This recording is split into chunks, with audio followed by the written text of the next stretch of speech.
It's been a fresh, clear mountain morning here at one of the great motorsport headquarters of the world, Mount Panorama, Bathurst. It's cold, no cloud, a wind chill factor that is very, very strong, but a dry race is expected, and that means a very fast race here. We'll have 39 starters for this event, 20 Holdens, 19 Fords, Greg Murphy on pole position. He'll be starting the Kmart Commodore from P1. Bradley Jones and John Bowe from position 2. Jimmy Richards and Tony Longhurst from 3, the leading HRT car. Tander and Whincup in 4th. And from position 5, Marcus Ambrose and Russell Ingall, one of the favoured combinations. Seaton and Lowndes from 6, Scaife Kelly 7, Stephen Johnson and Warren Love from position 8. Out of 9, Paul Radicic and Rickard Rydell, and rounding out the top 10, Stephen Richards and Larry Perkins. Steve Ellery and Luke Hewlin, good effort that the Super Cheap Autos Ford. They'll start out of 11. Greg Ritter and Marcus Marshall and the Team Brock Commodore out of 16. Position 13 belongs to Paul Morris and John Faulkner in the Sirame VY Commodore. Max Wilson and David Brabham, we've heard from them. Bright and Paul Wheel in Team Brock. Dumbrell and Mazira in position 16. Dean Cando is out of 17, partnered with Matthew White. Mark Winterbottom, the Konica champ from 18, he's with Mark Noske. Brad Jones' nephew, Andrew Jones, is in position 19 with the former British Touring Car champion, John Cleland. Jason Richards, the Kiwi, paired with Simon Wills from 24. Larkham and Bargwana in the Orcon Ford. They'll start out at 21. 22, David Bernard and Owen Kelly in another of the Ford Performance Racing Falcons. 23, Steve Owen and Philip Skyfleet. Good effort that, the Smith Trucks Commodore. Andy Prio and Cameron McLean in the Kmart machine out of 24. The third FPR car will start from position 25. 26 is the Team Kiwi of Craig Baird and Mark Porter. 27 is Team Dynamic car number 45. 28 is Cameron McConville and Tim Lay. The Bates brothers off the dirt and onto the tarmac from position 29. Anthony Trapp and Paul Stokel, they had a problem in the warm-up. Alan Gurr and John Reed out of 31. Nathan Pretty and Alan Simonson in the second GRM entry.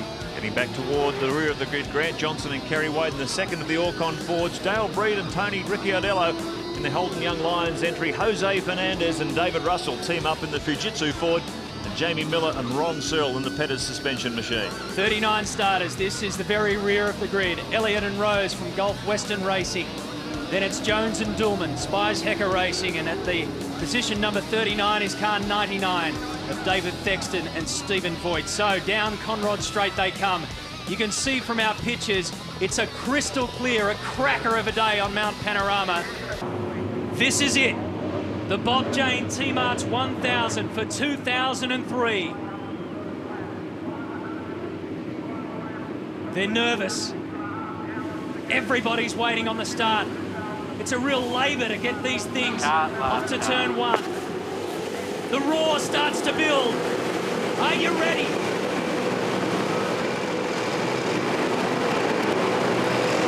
And off we go for Australia's greatest race. And Greg Murphy got a good one. So too did Mark Scaife.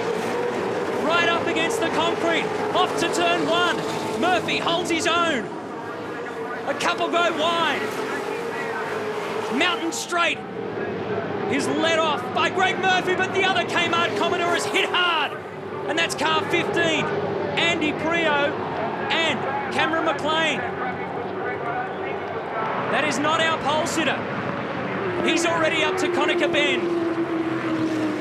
Garth Mann got a very good start, but something happened to him at the first corner and he ran wide. Brad Jones moved back up to 3rd, but look at the damage to car 15. That car is out of business for the rest of this day. They may repair it, but substantial damage. Be careful. Big problems there for Anthony Prio. Car 13, the Smiths Trucks Commodore in trouble as well as he limps up toward the cutting. Well, Cameron McLean had the start in car 15. The guys at the front will not be looking in their mirrors. They are concentrating on Skyline. Look at Greg Murphy with the hammer down here. He's repeating that qualifying pace, opening up a gap on this first lap. Let's check out the Strathfield replay. What happened to this second Kmart car? Well, did he come into contact with the Smiths Trucks Commodore? Let's have a look at it from another angle. Tander goes wide. Brad Jones got a big tail slide into that one. Now we get the rear of the field. And a contact there with car 13. And that puts car 15 straight into the concrete barrier. down Conrod Straight to complete lap 1. With the thunder here, 292 kilometres an hour. Wait till you see this standing lap time from Murphy. It's going to be spectacular. Jones is showing good pace early. It looks like he's got good rhythm in the car over the top. He's working away at the back of Jimmy Richards. Andy Prio, well, not a great start to his campaign this year, looking at his teammate in the wall at the exit of turn 1. They come around to complete the very first lap.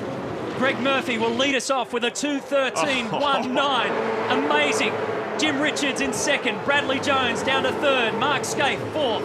That is a scorching pace at 2:13.1 from a standing start with a full tank of gas.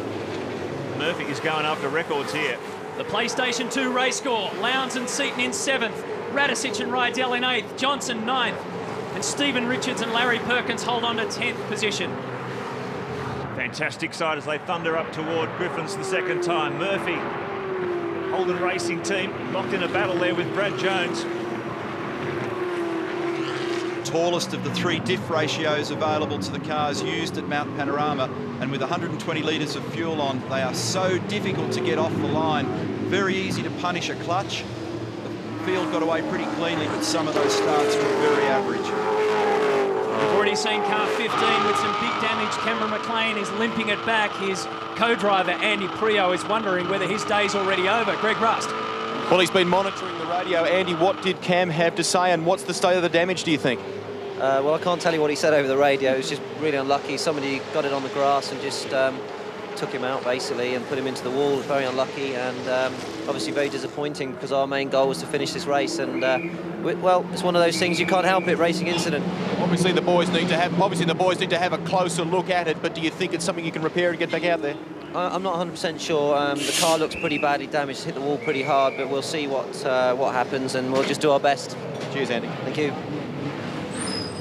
There's oil flags being displayed around the track at different locations, but I don't think it's for fluid. I think it's for other debris that's on the racetrack. No, it is for fluid, and here's why. Fire at car 13. Not sure if that tyre caught on fire. Maybe he's had to limp it round the circuit with that tyre flat. Grant Kenny's on the spot. Guys, I can tell you that this is as a result of impact with the number 15 car at turn 1. They got a flat tyre. Everything else seemed to be okay at that time, but obviously on the 6.12 kilometre journey back to the pits, this has turned into a fire and has consumed a fair amount of damage underneath that car. The team obviously working frantically now just to diagnose the problem and see what can be done. Jones has gone to second, Skaife's gone with him, Tander's come up as well, and Jimmy Richards has really dropped a couple of spots there in those last few seconds. So, and Skaife has got pace. He's putting a lot of pressure on Jones at the moment as they head up towards turn 2. Already into the 12s, fastest lap so far. Garth Tander in 4th place at 2:12.49. And look at this up the inside. Skaife had a crack at Jones, and Jones lets him go. We're only on lap 3 of 161. There's nothing silly to be done here. And that wasn't a let go, that was just a big understeer.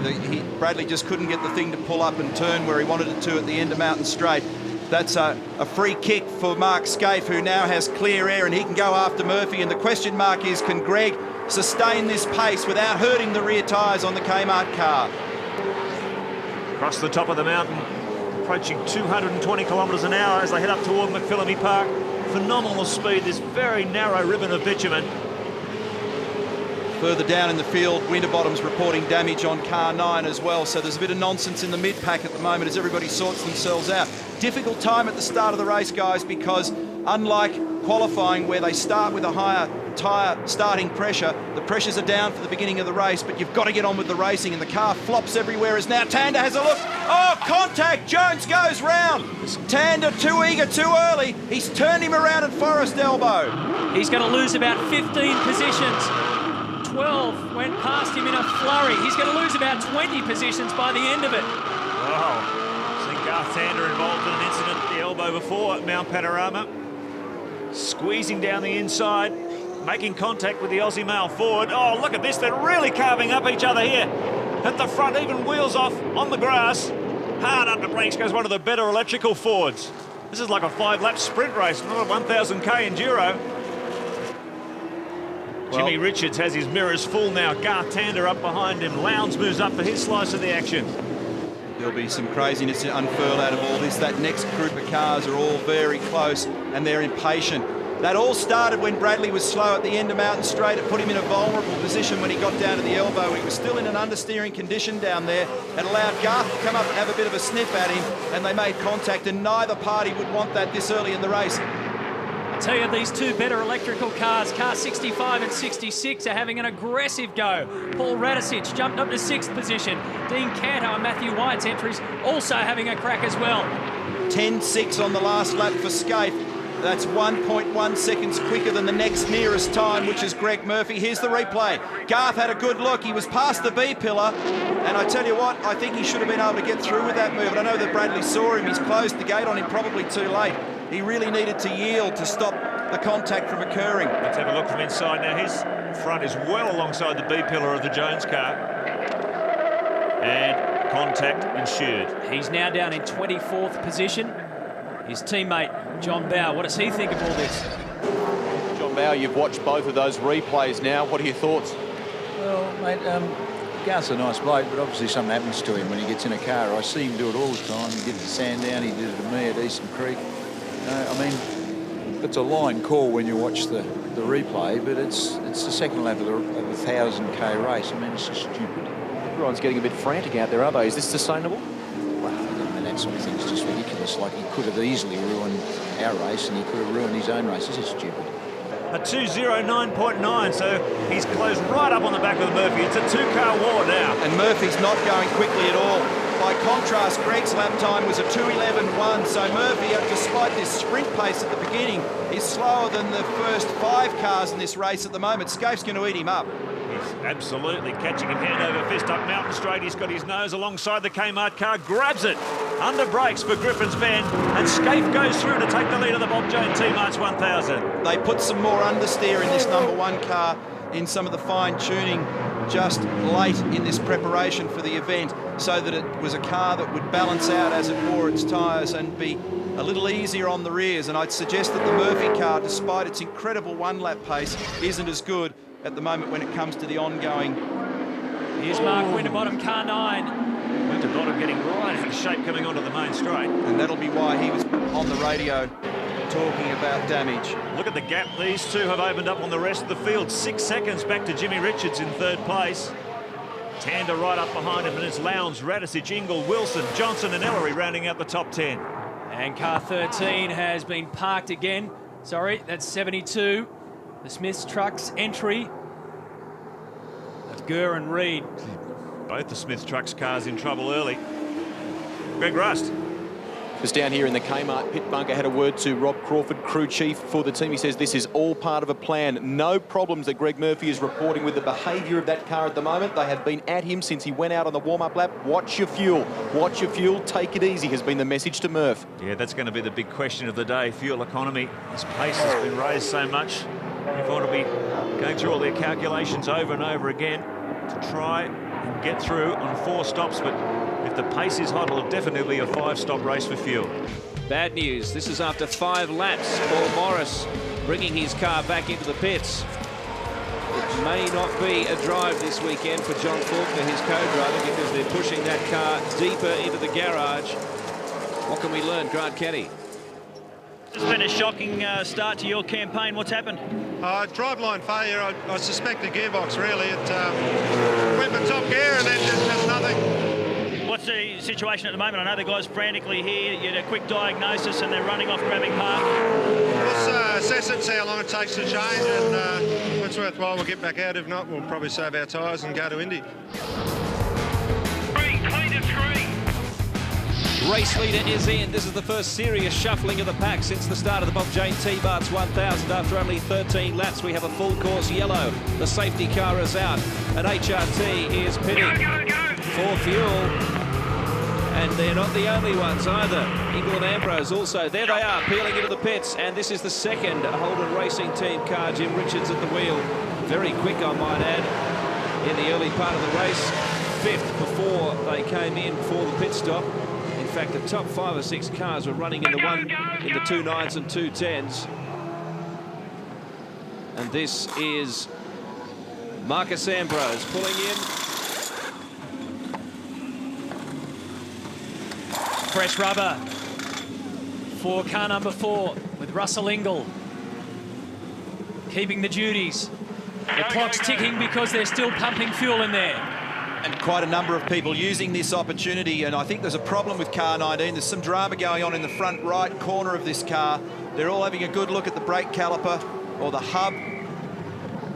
A lot of people have taken the opportunity, Matthew, to make an adjustment to their cars, as I suggested before, so the conditions have changed. I'm hearing that there's a shock absorber, a broken right front shock absorber. This is the reason for the safety car.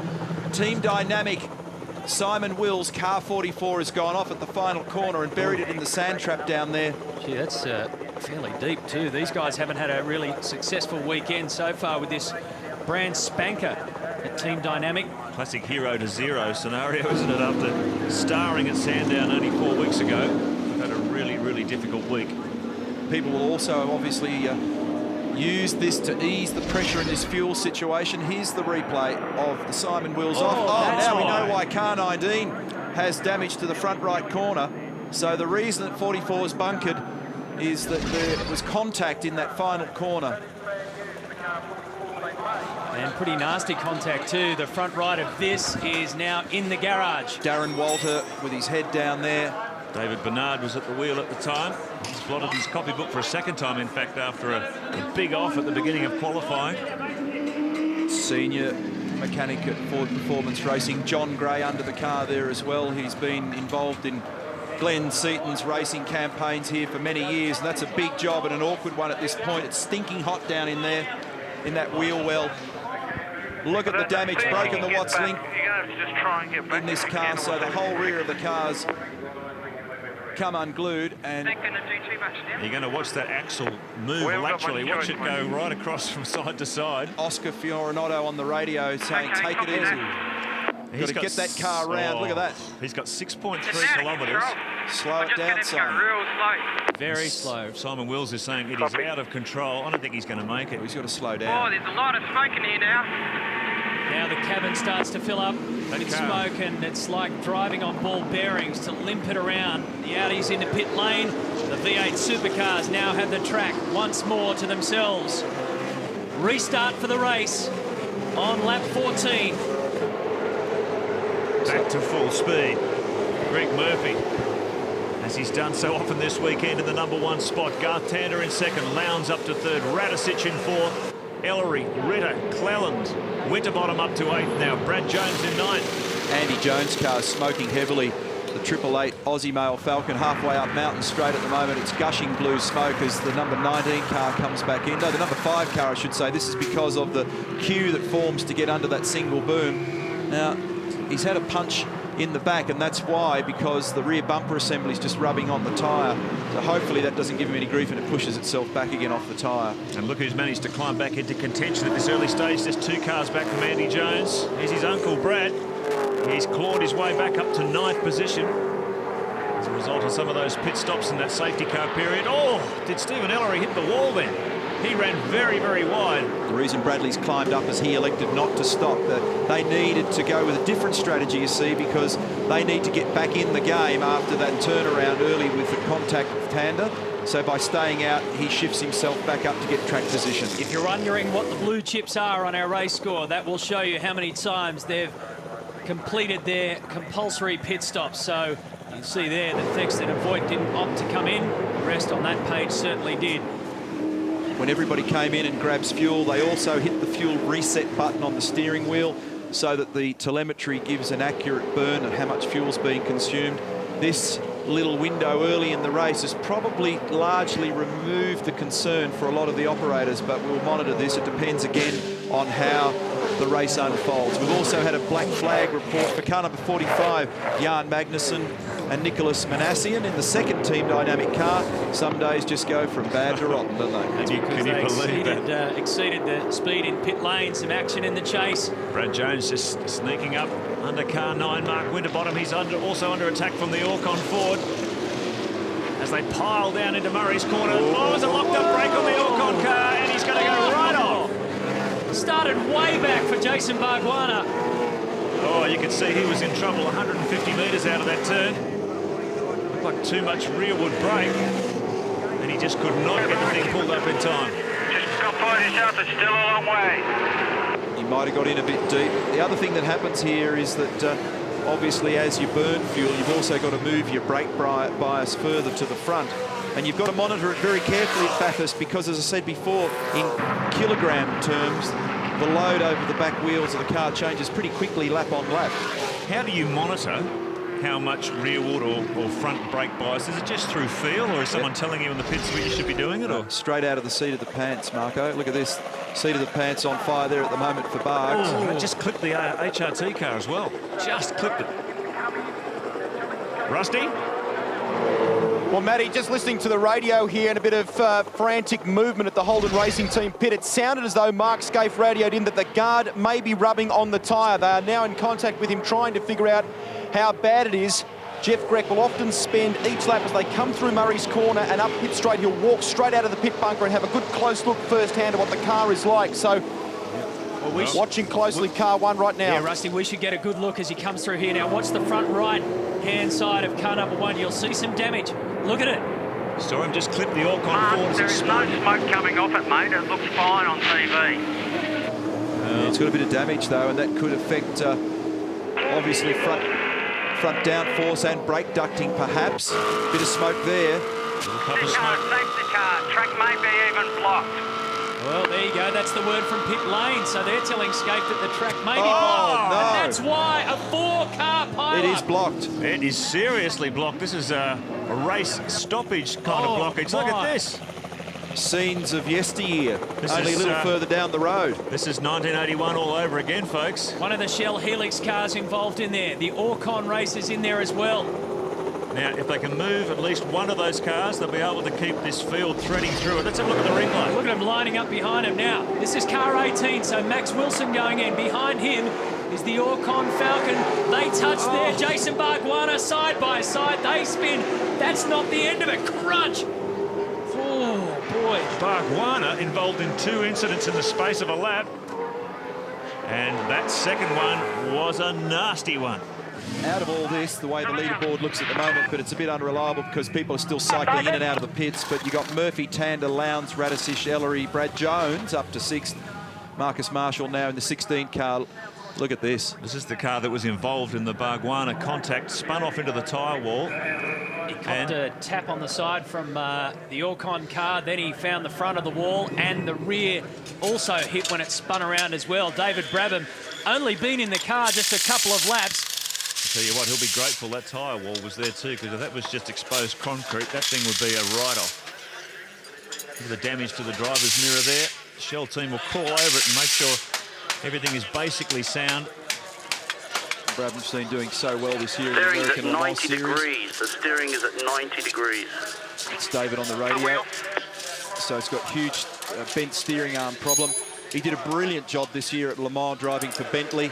He said that car was just awesome. He's had a great season driving for Pro Drive in the Ferrari in the US. He's heading back to the US on Monday. Try and have another look at that incident at real-time speed. That's McPhillamy. This is the run to Skyline. Barks tries to go up the inside, doesn't get anywhere near close enough. Oh, dear. Now look at Brabham. Look at this into the tyre wall. If that didn't have any tyres there, man. What's that, 200 across there? 220 approach.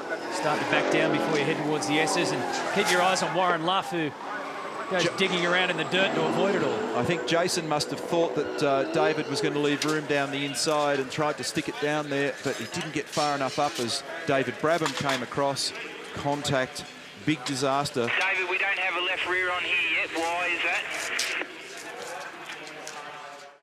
Restart number 2 for the great race. Greg Murphy, Garth Tander, Craig Lowndes. Then it's Radisich, Stephen Ellery, then car 21, and their sister car 888.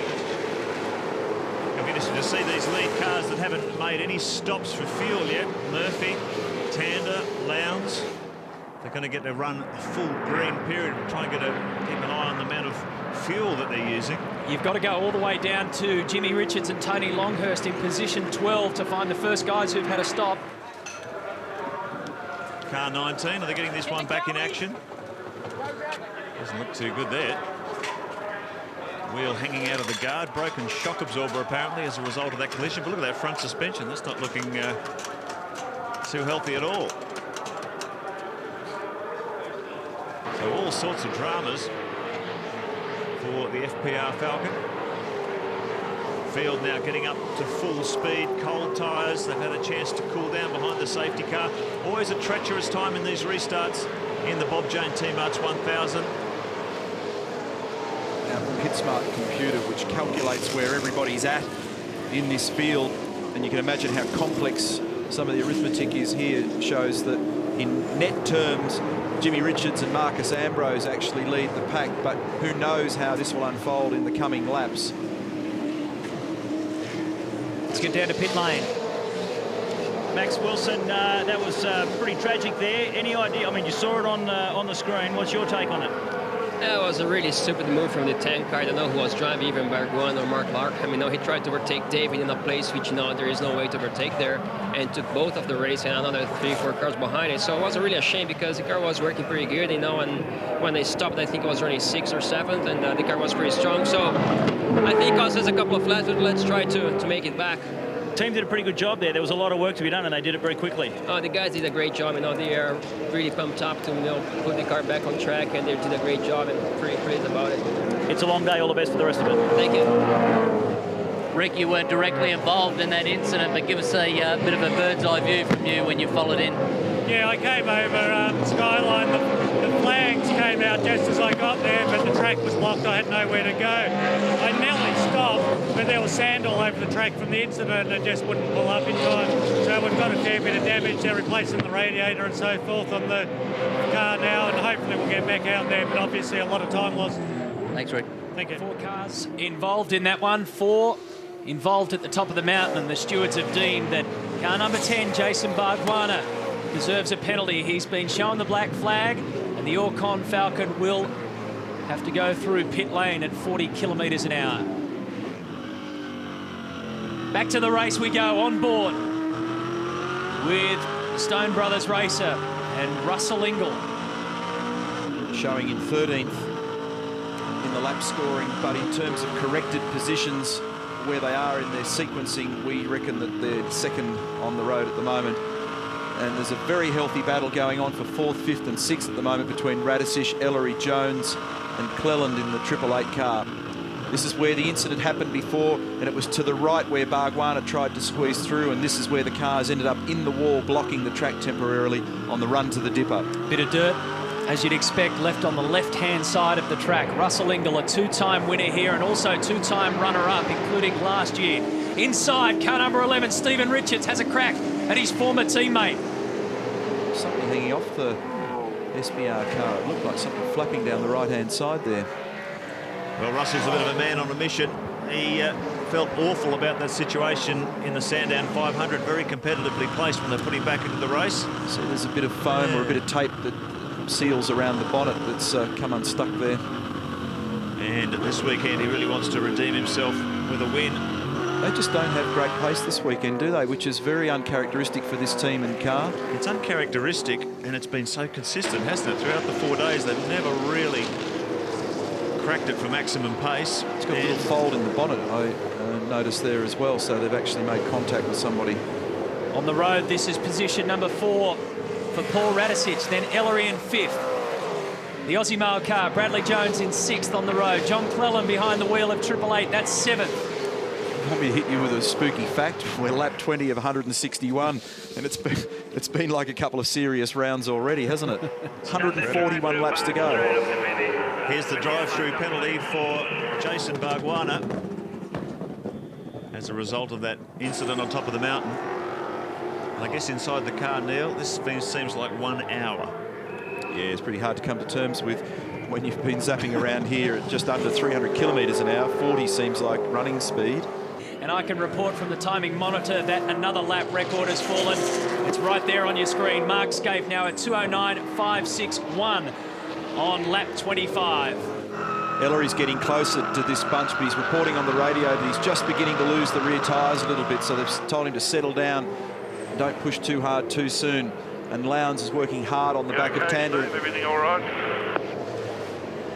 Recap where we are in the Bob Jane T-Marts 1000.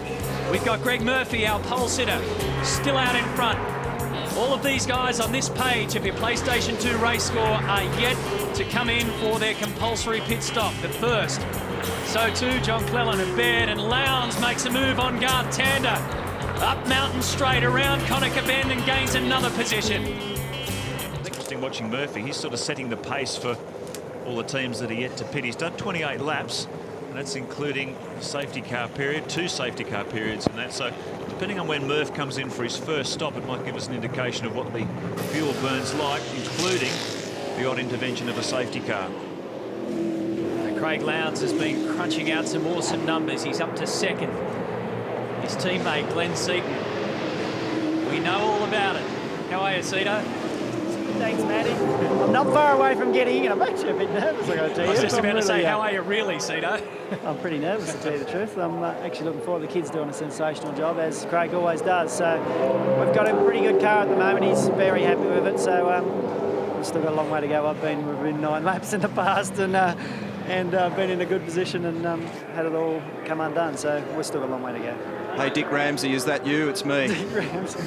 How you going, Crobbo? All right. Mate, I bet you'd rather be standing where I am than being up where you are. Yeah, but it's easy to do that from here. You can sort of pick the right spot to get in the right time in the right car, can't you? That's right, but no, like I said, it's been pretty well clockwork, but there's still a long way to go. Hasn't there been some carnage in this race? Unbelievable. Yeah, been some silly stuff, some pretty silly stuff. There's been some very silly stuff, particularly across the top of the mountain. That one that blocked the circuit was just crazy. So. Hey, Cito, what was your thing like in the warm-up this morning? You've been chasing the car a little bit. Do you reckon you've got it in phase pretty well? The car's pretty good. The balance of the car's very good. It's only through the chase we've been struggling with the car with the front dampers, but it's getting better, and naturally that's the only place that the car's probably a little bit weak, but besides for that, the car's very strong everywhere else. We'll let you get back to it and be nice to that bloke behind you, Mr. Flint. He pays the bills. Thank you, he sure does. And while Craig Lowndes has been turning some impressive numbers, Scaife has done it again. He's mid-pack at the moment, but he's now chopping through his own lap record times. It's now 2:09.441 on lap 29 from Mark Scaife, whose 16th position on the road. We estimate corrected position about 9th. 2:09.441. The lap record now belongs to Mark Scaife. He's chewing into his own times, but isn't this an impressive performance from Craig Lowndes? Certainly got the speed. Let's hope they've got the reliability. There have been reliability issues with this car throughout the season. Hopefully things will all come together for them at the right time. Where the car was weak earlier in the weekend was down the bottom of the straight. It was really pounding across those bumps there. Here's Ellery having a lunge on the Repco Valvoline car. He gets another spot. Wow. So Stephen Ellery moves up to 3rd now. He's got some pace in that thing, hasn't he? Craig Lowndes motoring down Conrod Straight. The 5 fastest lap times recently recorded. Scaife, that's a new lap record as the Bates machine limps back to pit lane. 2:09.44 on lap 29. And Scaife, in fact, has the 3 fastest laps so far. So fighting back from that early altercation with the spinning Jason Bargwanna car. Remember, we've had a few laps of full course yellow here, so the pit stop window for these cars that have continually stayed out will actually open. Tander's off the road. Wow, that's down at pit entry. Ended pit entry. Too hot, arrived too hot. Well, we've seen more experienced drivers than Garth get into trouble coming into that pit entry road. Rusty? I've got to say, guys, I don't know if it was necessarily too hot. The Rick Bates car came into pit lane just beforehand, and it had smoke trailing from some sort behind it, either gearbox or differential. And there was a warning to a number of crews over the radio as they came through Caltex or through the chase, just to be wary of fluid on the track. I wonder if there's some fluid from another car. And Tanner's gotten a little bit skatey as he's come into pit lane. Jamie Whincup is on board this car. Fresh set of tyres, they're just waiting for the fuel.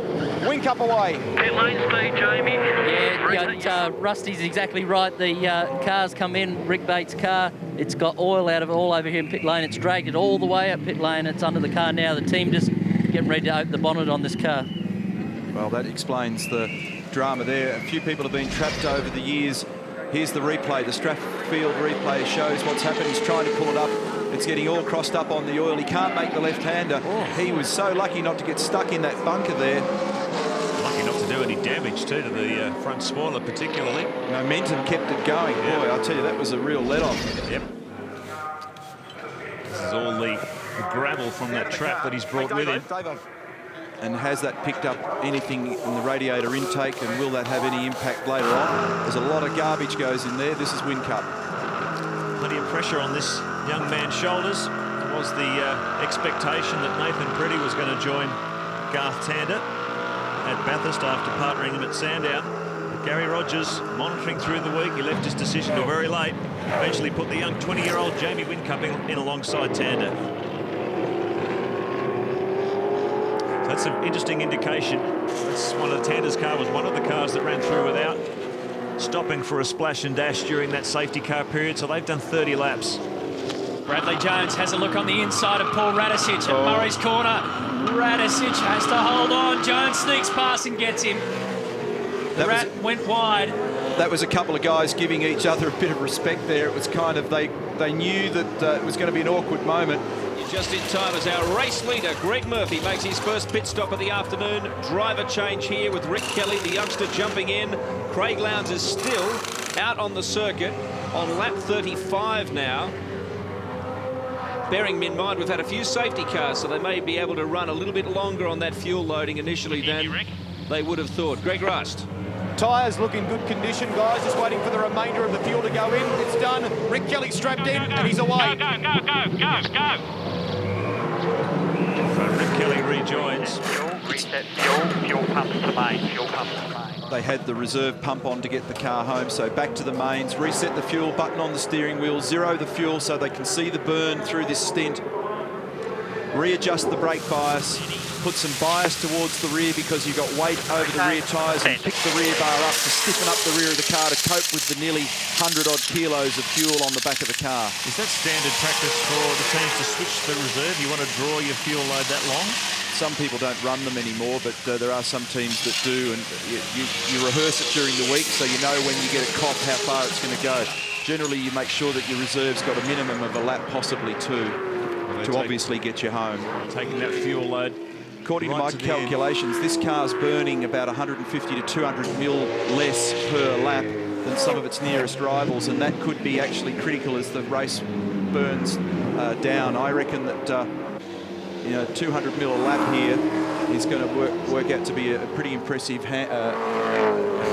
It is when you add it up over 161 laps. Matthew's picked up a water bottle in here and he's showing me what 200 mil looks like, as if I can't work it out.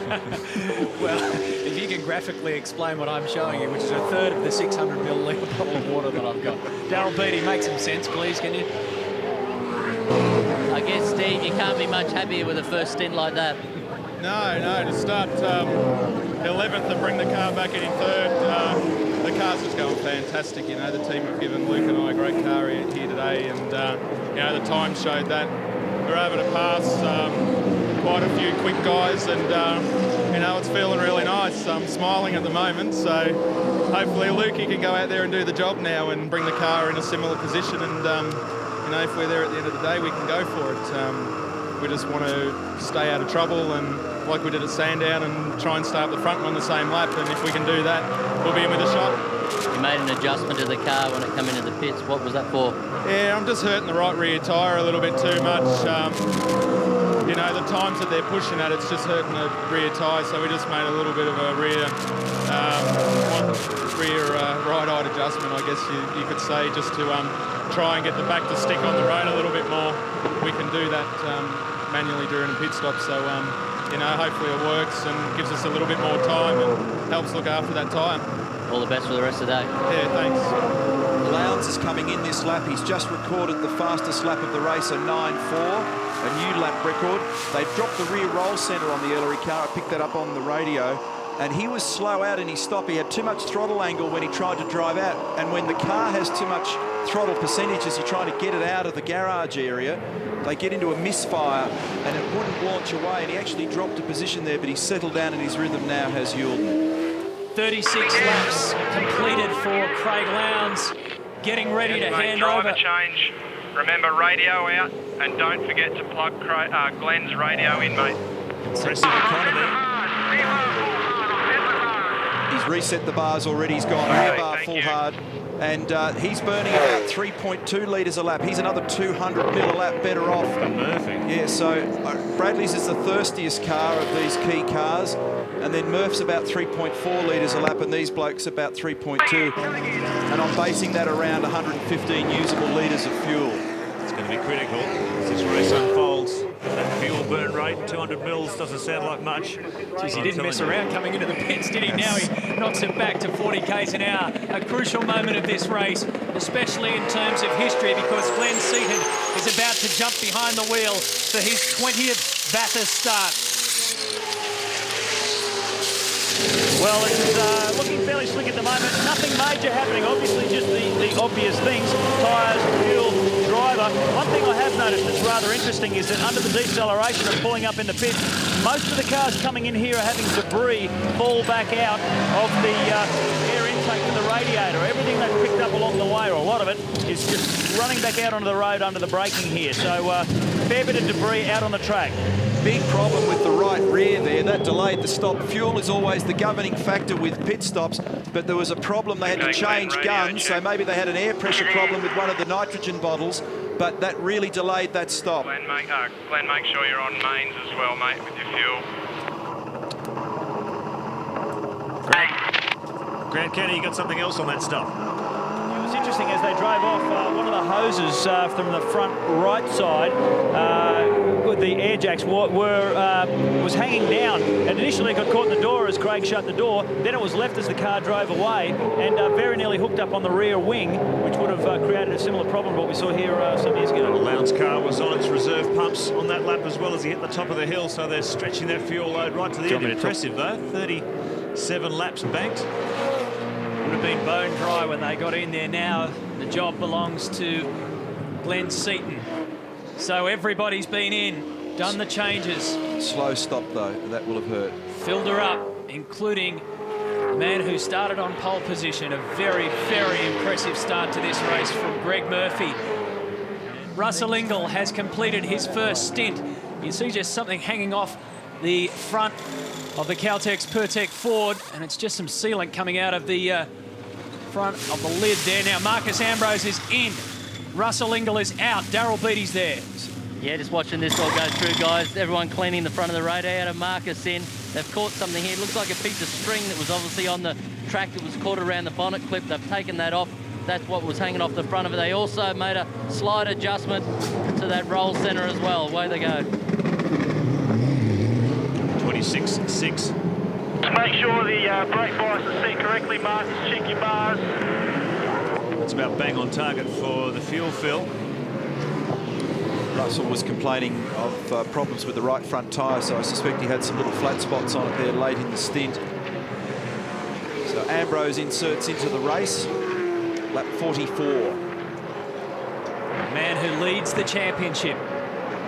5 victories overall in season 2003, and that is car 33, Nathan Pretty and Alan Simonson. And that was either just coming in or has just gone out of the pit, because I heard Pretty talking. Look at the damage on that car. Keep an eye on the temperature, please, mate. Oh dear, and there's Jason Bright and Paul Wheel's entry. The Team Brock car is a wreck. Paul Wheel at the wheel. Okay, mate, you're going to have to come in this lap, mate. So big impact at the S's, obviously, and it's also involved car number 69 of Dulman and Jones. There's a heap of oil on the road there too. This is exiting the dipper. How many more victims of... Well, it'll go all the way back up, because you'll see somebody is speared through the dirt, exiting Skyline, dragged it all the way across. That's where we find car 33. Already had a major incident at exactly that part of the circuit. Jason Bargwanna and David Brabham earlier in the race. Man, he must have gone in there really heavy, because look at the damage at the front. Let's have a look. This is the Dulman entry. It goes on a bit of a dirt excursion, and now there's a whole heap of rubbish left on the track. And whammo! Yeah, it's because he... And then crunch! Oh, car 50! Nowhere to go. How frustrating is that? How frustrating is that? Wouldn't have seen a thing, would he? No. Big cloud of dust. Happened so fast. With all that dirt and garbage all over the road, it's like driving on ball bearings. And Paul Wheel Hapless victim in that. He had nowhere to go with the track block. Marcus is coming in behind you, mate. Driver change, Kelly in, Scape out, car 1 in. 44 lap stint for Mark Scaife. Combination moving further and further up. Estimations on our pit smart telemetry. Nathan Pretty had no option there. He's just come around the corner, and from a grippy tarmac surface, all of a sudden he's found himself in the middle of the Bathurst rally with that much dirt on the road. Paul Wheel made it halfway up pit lane. And I guess we should make the point, Neil, that dirt is like gravel. It's like ball bearings, isn't it? You get on that, you just got no control. Rusty. Slight drama getting the front left off the car 1 entry. Scape is out, Kelly in, as you mentioned, but car 50 has expired coming up pit lane here, so a couple of cars have to take a little bit of evasive action. They're pushing Paul Wheel up pit lane right now. Not at a very good time either. Look at the amount of cars coming in and taking advantage of this situation. So, as a Team Better Electrical... What this does is hurt the people who took those early stops a little bit. It's going to completely shift the strategy again. Chain of events started right here. Car 69 takes a straight line through that. Car 33 behind. Uh-oh. And then watch this, car 50. He's just come through a wall of dust. He wouldn't be able to see anything in front of him. You've actually got to question the value of that sand trap, because it doesn't actually stop cars. I don't think I've ever seen a car stop in there, but I've seen tons of dirt dragged out the other side. It's actually a little bit questionable, isn't it, when you think about it? Probably better off having a bit of bitumen there or something. Robert Jones was at the wheel. Now, here's the Super Cheap Autos car. We saw that front spoiler flapping in the breeze. They're going to take advantage of this safety car period to fit a new one. They've been giving Luke Hilton a bit of a hurry up as well, haven't they? Yeah, his lap times have been laxing compared to lead driver Steve Ellery, so they're giving him the hurry up. Here's Paul Wheel. Well, he's getting out. Have a look at the amount of damage on the front of that car. Darryl. Yeah, I'm down here, guys. Obviously not happy camper. Paul Wheel's just jumped out of the car. Also an update on that Ellery car. The front spoiler, they've changed that now, or the splitter. The other one was carted out the back. The whole bottom of that had worn through. So that's why we saw that flopping down the bottom of Conroe. But this team here at the moment just staring at this car. It's a big mess. And that can be an issue if you run too low a ride height, and if it's scuffing under brakes and across any of the curbing or bumps here. It's one of the issues that teams monitor very carefully. They paint the underside of the splitter often, and they measure, they look where the scuff marks are, and they measure the amount of wear, because obviously the last thing you need to do is wear through it, and it's carbon fibre and it's easy to wear through it. There's a very broken one, and it's the front wing. It's part of the downforce component which balances the car, keeps them in the performance window, and if you end up without it, you're in plenty of strife. It's always been a bit of an issue with that Super Cheap Autos car. I remember looking at that at the Clipsal 500 earlier this year, the debut of the BA at Adelaide, and that front spoiler was hitting the ground quite often. So fortunately they've got it taped up. They've got a new one in place, bit of the magic tape down the right-hand side as an extra security. And now he's going to speed up, join the back of the queue, which is queuing up behind the safety car. But Luke Yilden's got to get his head down here. Stephen Ellery's doing some great times early in the race, and he's got to maintain the pace. Robert Jones. And he was the man who spread all that dirt and gravel all over the course. This is race control. Tim Schenken, race director there, the man in the middle of screen, Colin Bond, driving standards observer to his left. Garth Wigston in there too. And these men stand here for the full length of the race, directing traffic. The 46 car in front is the Holden Young Lions. That is down, though. The guys in contention race-wise are Larry Perkins and Tony Longhurst. So two veterans, car 11 and car 2, get us underway for the restart. Will it be a clean one? Mark mentioned how many variables come into play after that position. Oh, no! Brad Jones and John Bowes' entry with JB behind the wheel. Took a slider into turn 1. That was exactly what I was mentioning. The brakes have cooled out a lot. The tyres don't have any grip. And you go to ask the car for something that it's been delivering to you earlier, and it just won't do it, and it catches people out. You've got to be so careful on this opening lap.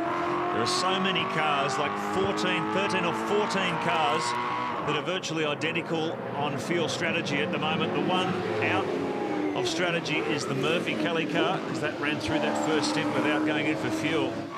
But everyone now on this 3-stop remaining strategy scheduled to come in the high lap 70 bracket. So this is building toward a thrilling central part of this race. Tony's got a little bit more pace on the back of Larry at the moment in a couple of spots. Great shots looking rearward from the Castrol car. And Kelly's in there in the Kmart car as well. So this is on. Try and pick a winner out of this bunch. Boy, oh boy. We're only lapped 48 of 161. We've got a long way to go. Junk on the road here. All the strategies now are starting to pyramid. So it's getting very, very tight at the top. Looking rearward from Larry Perkins, car 11, to Tony Longhurst. Larry into his 50s, Tony into his 40s behind them. Rick Kelly recently turned 20. Bit of a difference. Here's Larry Perkins, the master. It was sad to see him crunch the wall yesterday. And wouldn't it be great to see the grand old man of Bathurst touring car racing get up and score another big victory? Watch the eyes. He glanced in the mirror. Kelly's having a go at Longhurst here, so Tony's got his hands full. Then Larry looked back down at the shift lights and had another look at the mirror, and he knows he's got plenty of margin there, so he doesn't have to get too defensive. But Tony's got a bit of pressure on him from Kelly, because we know that car is good. And so that means that Tony now has to do a little bit of wandering around, and he'll make a decision eventually, depending on whether he feels like he can either get Larry or whether he should let Rick go. But at the moment, he's real meat in the sandwich. Cito's in there as well behind in the Cat car. He's in a good spot at the moment, because these guys are going to all eat each other alive. Here comes Kelly. He's having a sniff round the inside. Oh, Holden Racing Team Commodore hard under brakes. They've just into turn 1. They've just told Tony to let him go. Don't get involved in it now. So impressive, the speed of this Castrol Commodore. It's interesting in the timing. This team has struggled with a fundamental handling problem with this car throughout the season. But since Larry's come on board as a regular driver again, it seems they've managed to get a second opinion and crack the code. He's going to get him. Up the inside, Larry gives him racing room. Rick Kelly sneaks through on the inside. Larry drops back to second. No doubting the pace of that car at the moment. Tony wants to buy in now, because Larry's pace was hurt here. Ooh, dodgy place to do it, TL. Glad that didn't go on. Oh, Rick Kelly went very, very deep into the cutting, didn't he? Yeah, he was way offline. I bet he absolutely took a big breath there, because he was right out near the wall. Look at Cito, he's right into this as well, and Marcus has gone with him, so this is good stuff. They've all caught up a lap after the restart. Well, the little kerfuffle at the front here has drawn these two into the game. Brake pad window is now open, ladies and gentlemen. And of this bunch, the fastest runner through the year has been this man here. Rick Kelly's been running all year, but the others are part-timing at the moment. Of course, Glenn's been out there as well. It's been a tough year for him. He's in a different car. But Marcus has certainly had great pace throughout the course of the year. And still showing the slippery surface. That striped yellow and red flag shows the drivers there are still slippery substances on the race surface as a result of Robert Jones dragging all that dirt on a few laps back. Marcus Ambrose holding down 5th position. He's behind the car we're on board with in pit lane. In the SBR garage is Russell Ingall, who I guess would be fairly happy. Are you, Russell? It's looking all right, you know. I mean, I'll tell you what, the first tip was a few fun and games. There was a few keen boys out there I can give you the strong tip. But look, going really well. I mean, Marcus is back in there, and considering, I mean, you got your second drivers in. You can't really call Marcus a second driver, can you? I mean, he's a man. So, I mean, we're looking pretty good, and I'm sure he'll go probably quicker than I was in the first stint. So, if he can get ahead of this bunch, pull a bit of a gap, he'll be looking sharp. I'll let you get back to your monitor, because when you do, you'll see that that's exactly what's happening, mate. Marcus has grabbed hold of another position. Cheers, mate. Just thanks to the enforcer. Glenn was going to go on with it there for a minute, and then he decided against it. Look at this! Back! Oh, no! Oh, just caught it. Who's in the 8 car at the moment? Is that Thomas? It is, I think. Thomas in the car. That was a I was just save. expecting him to arrow straight off into that Armco. That could have been a monumental crash. That'd give him something to complain about. Oh, boy, oh, boy. It's what always happens in these restarts. Everyone's all pumped up. Cars are in the ideal race condition. Who triggered that or how that all unfolded, but he was at a bad angle in pit straight. Well, they were about 3 wide coming into there. There was a little bit of aggro going on, and it just seemed to unfold a lot worse. Now, oh, there you go. So a tangle with the Triple Eight car. It's Andrew Jones at the wheel at the moment in that car. Wow. Everyone catch their breath. Rick Kelly leading this one. Larry Perkins in second. Longhurst in third. Ambrose, Seaton, Kelly. There's a whole gaggle of cars running bumper to bumper here. As we've seen so many times in the past, though, these big brutes of motor cars, they don't take an enormous amount of punishment and suspension, and how easy it is to break that watch leg, that lateral locating device for the rear axle. You don't want to hit like that. Let's have a look at this on the Strathfield replay as they came up toward turn 1. See, Larry locked a brake and ran wide of the apex, which made his exit slow. So corner exit speed was down. The fact that he hung onto it all the way up the straight is a testament to the grunt that thing has in a straight line, because the SBR cars are going to be pretty quick in a straight line. He's got him. He's finally got him. So Marcus Ambrose moves up to second position. Will that unleash the hound, so to speak, on Rick Kelly, who now has a 14-second lead? Yeah, they've all slowed each other up, and Longhurst has let Kelly go through. Bowers in there as well, and Seaton's dropped off the back of this a little bit. Seaton's last lap was a 14.2. Don't make it easy, do they? Did you hear that from Marcus before that? That was hard work. He had to get around all these guys who had no intention of letting him past. Now, Tony Longhurst has the job of getting around Larry Perkins, who we know has got a very fast car in a straight line, seems to be getting bogged down in the turns. Well, this will tell the story now to see how much ground Marcus Ambrose can make on Larry Perkins. This will tell you whether Larry's slowing this lot up. It's a big queue of cars, though, forming up now. Look at this. One after the other.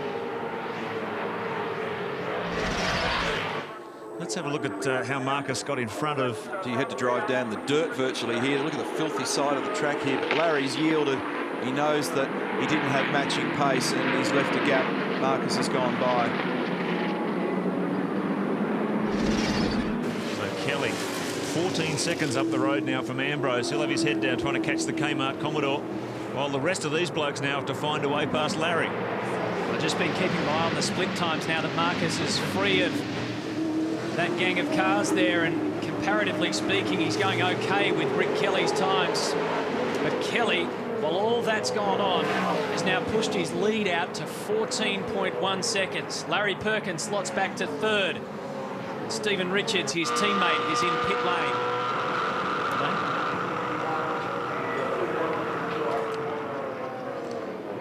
128. Well, Stephen, I see you hooking into a bit of pasta there. You've been in the car for a while. This is an opportunity to sit back and relax. How important is the diet and your food intake during the day? Yeah, look, it's pretty important, Grant. I have a bit of a routine that I try and stick to throughout the course of the race, and this is sort of lunch, so to speak, and try and have a bit of fruit and a few bananas and just rehydrate before we get back in the car. It's been quite an interesting day out there. Larry's back out there, and there's a fair sort of tussle going on at the front. What's it like to just sort of sit back now while you're trying to relax and see all the action going on at the same time? There ain't nothing I can do about it except tuck into some passes, so it's pretty good from where I sit. He's doing a good job, though. He's hanging in there, and you know, it might take a while for him to get his line and length right, but he's doing a great job out there at the moment. All right, mate. Well, good luck for the rest of the day, and enjoy that pasta. Thanks. Like he's playing golf, getting his line and length right. A big move on the inside from car 17. Stephen Johnson goes past some of the back markers, and while we were talking to Stephen Richards, Todd Kelly took a bite out of another spot from Larry. He moves back to fourth. The order is Rick Kelly, Marcus Ambrose, 14 seconds behind Rick. Todd Kelly in third. Perkins now in fourth position. Fifth is Tony Longhurst. Sixth is car 21 with John Bow. Well, Marcus Ambrose has gone about 4/10 quicker than Rick Kelly in the first split, so now that he's got some clear road in front of him, he's going to try and track down that Kmart Commodore. He's checking on the second split, but I'd say Marcus is a man on a mission now. These leading cars, so many of these leading cars are well matched on fuel and pit stop strategy. And because of the two safety car interventions and the way this has worked out with the fueling, the net position in the motor race is really no different to the lap scoring position in the motor race at the moment. So I don't think there's a lot to puzzle over in terms of strategy right at the present time. Remember that Murphy and Kelly came in on lap 36, Lowndes and Seaton on lap 38. The other key players that we're looking at, including this car here, came lap 45. Cars 1 and 2, lap 45. Car 11, lap 45. And Marcus Ambrose, lap 44. So Murphy Kelly should be pitting around lap 69, lap 70. So too Lowndes and Seaton. The rest of these guys are going to go to like 78. Based on our calculations at the moment, look at this attack under brakes by the Aussie male Ford, John Bow. And and now Longhurst as well. Oh, this has been an unbelievable battle. And Glenn's half a chance to get him too, because Larry's pace out of that final corner was down. Yep, got him. Lost 3 positions from the last turn to the first turn, Larry Perkins. He is now down in 7th. Seaton moves up to 6th. That's Marcus Ambrose on your screen, and the times at the top of your screen represent the last 4 laps. Rick Kelly is leading this race. They're the times that he's put down on lap 58, 59, 60 and 61. Ambrose 0.3 of a second quicker on 58, down 0.2 on 59, and then has really been chopping into Rick Kelly's times. The gap when we left you before that break was around 15 seconds. The gap now between Rick Kelly and Marcus Ambrose is down to 12.5. The wild fluctuations you see in those lap times too are more a result of cars hitting traffic than anything else. Get held up behind a bunch. The other car's running in clear road. He's going to make a big chunk of time up, and then the following lap he could lose the same amount as he hits the same bunch of cars. Larry Perkins has been pushed down to 14th position, and he loses it at Hell Corner. Oh no, has he got out of there? Just. Very, very lucky man, LP. We've seen cars get bogged, not going into the gravel trap much further than that. Here's a comparison of the last 4 lap times, as we said. Between 2nd and 3rd, between Ambrose and Kelly. So Kelly is catching Ambrose, Ambrose is catching Rick Kelly. And the battle at the top 3 is starting to get very interesting indeed. John Bow keeps pushing out some good laps in the 21 car, the Aussie Male Falcon. Through Forest Elbow, it's up to 4th. Now a splash for John Clellan and Andrew Jones. Clear to go, clear to go. They've done the pad change. Yes. It's like all the pad changing gears on the ground there. So the pad change is now starting to roll through. Now Rusty was there. They completed everything there, Greg. Pad wear doesn't look too bad, guys, at all. It's staggering, the carbon metallic material they use in these pads these days. You could probably almost do the 1,000 on one set of pads. They've thrown some new pads in it. John Clellan went in. Just a little bit of a moment between the 2 guys doing the front brake pad change. You've got to be very careful that you do that in unison, that when you're using those brake pad pliers, both the guys at the front of the car are pushing back and creating that back pressure at the same time. Didn't slow them up too much in that stop. Gee, it's interesting watching this battle. Rick Kelly, who's leading this one, he's under attack from Ambrose, but he's responded. In the recent past, in fact, until the end of last year, we were able to have a little tap on the brake system, which enabled you to get the pistons back in the caliper far quicker than you can now. But if you recall, remember that incident with Wayne Gardner last year where he bumped the tap in the SBR car in practice and drilled the wall at turn 2? Vesco and Tiga determined that it was a little on the dangerous side to have any kind of tap apparatus on the brake system, and this year it's gone. Oh, trouble. Car 5. That's the... This will set off a flurry of stops, I would think. Adam Macro, Darren Hossack car, 3rd of the FPR Fords, and look at the damage. That thing's had a big whack. The rear wings... A bit shorter in the wheelbase, isn't it? Yes. Just the rear of it. Making sure that Darren's okay at the bottom of the dipper. Falcon versus concrete. Concrete wins. So he's crunched both ends there. Yes, indeed, every time. That's a nasty bit of damage. Let's have a look on the Stratfield replay. Might tell us the story. Well, he's already in trouble then. Wow. Glass has gone out of that as well. The whole rear window's gone out of it. There's a lot of debris on that racetrack now. Think about what that means in terms of the next round of this championship on the Gold Coast. Only a couple of weeks away, and a flurry of cars head in. Think of what that means in terms of fuel mileage as well. This is going to stretch another safety car period. It's going to take them a while to clean up all that rubbish. Thomas couldn't get out. Paul Dumbrell getting in. He was stuck there for a minute. You can rehearse it all day long in the workshop, but you come up here and suddenly it can be a whole different deal. You expect everybody to take advantage of this safety car and come in and do that brake pad change. I wouldn't be surprised if you see the race leader come in, because by our estimations they're scheduled to come in about lap 69 for fuel. They might come in now, do the pads, take on gas. A few laps earlier. Hands in the air, by the way, is probably obvious, but it's just to make sure that everybody understands that they've completed their job safely. They stand back and raise their hands, including the drivers. Lets the car controller know precisely the state of play with the work being done around the car. It's been a great battle at the front, as I said, between Kelly and Ambrose.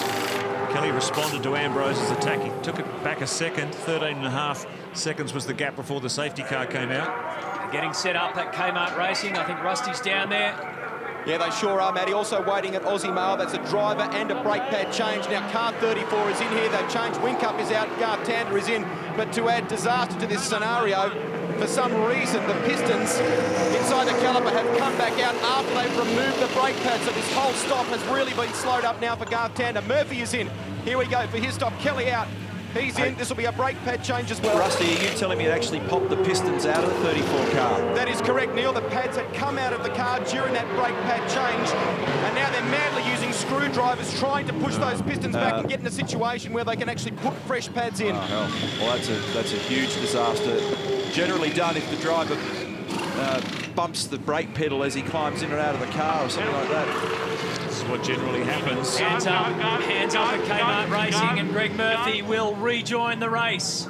Aussie Mail in too, and John Bowe gets out, Brad Jones gets in. Roll centre adjustment, see the speed wrench. Full tank of gas, refilling the driver's drink bottle as well. Uh-oh. Problem. Oh, they put it down. No, this has all gone wrong. They've put it down before they got everything sorted out on the front right. Quickly send it back up, now back down and out. Brad Jones. Oof, that could have been much nastier than the end result. Look at this. Winterbottom car 9. Looking at each other, the two guys changing the pads at the front, as Rusty suggested before, making sure that they're in sync. Darryl? Yeah, I'm down here. Winterbottom just got back in his car. Noxie's got out. The boys are having a similar trouble here with the pads. Like you said, Neil, I really wonder if the drivers are getting their foot completely off the pedal. The pistons will sneaking their way back. Now they've got him in. Everything's fine. Well, it tends to be a habit, as you know. Darryl stalled the car. He stalled it. It tends to be a habit sometimes to leave your foot on the pedal, and you can even bump it accidentally as you get out of the car. Rusty? Might be able to see some vision here. We're back with Garth Tander's car. Look at the frantic work going on with screwdrivers. They're madly trying to push this back.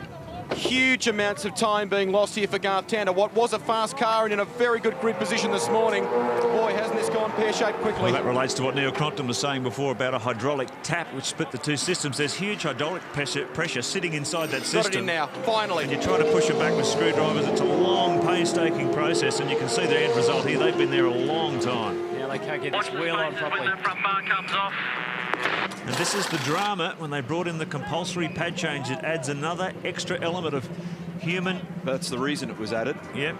You know, to make sure that you spiced up the show. Emphasis on the team.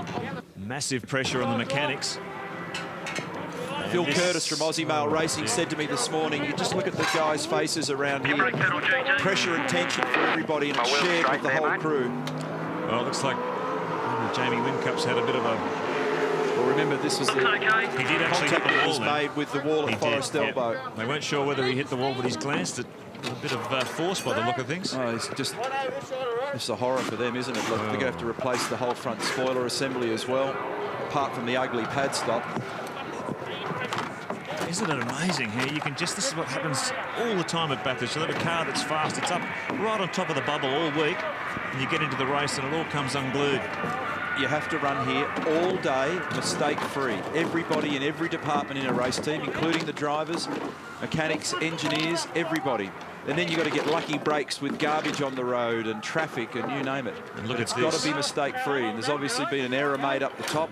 You can't have errors at this racetrack. There's such a domino effect too at the front of one of these V8 supercars. All these systems are modularised. They're all packed in very tightly. And once there's damage to the front, it tends to knock on effect through the car with coolers, with all sorts of things behind there.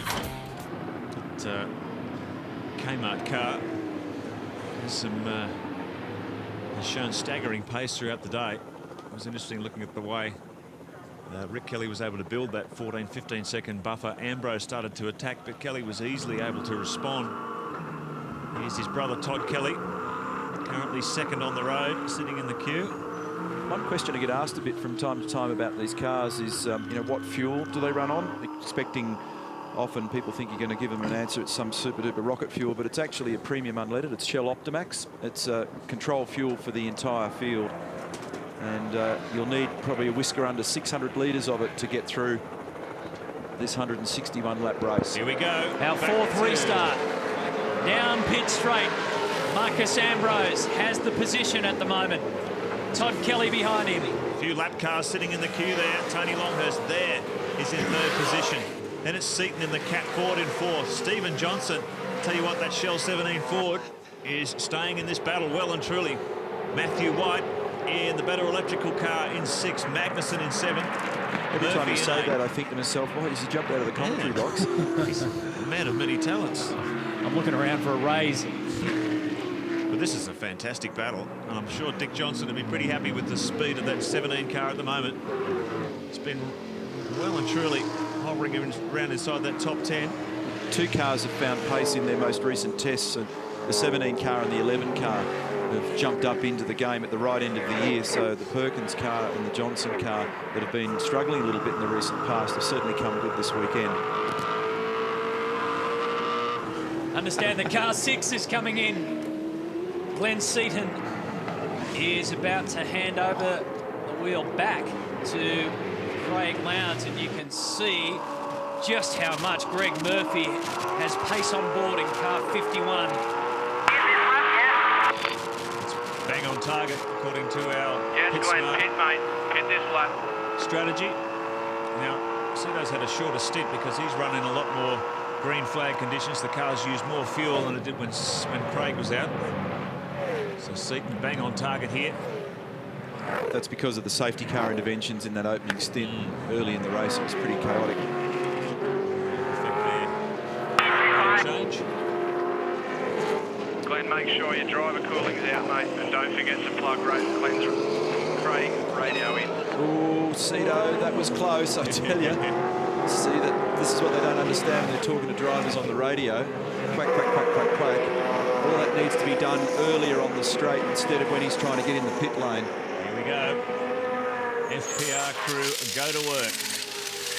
Front wheels off, brake pad change, Seaton out, Lowndes in.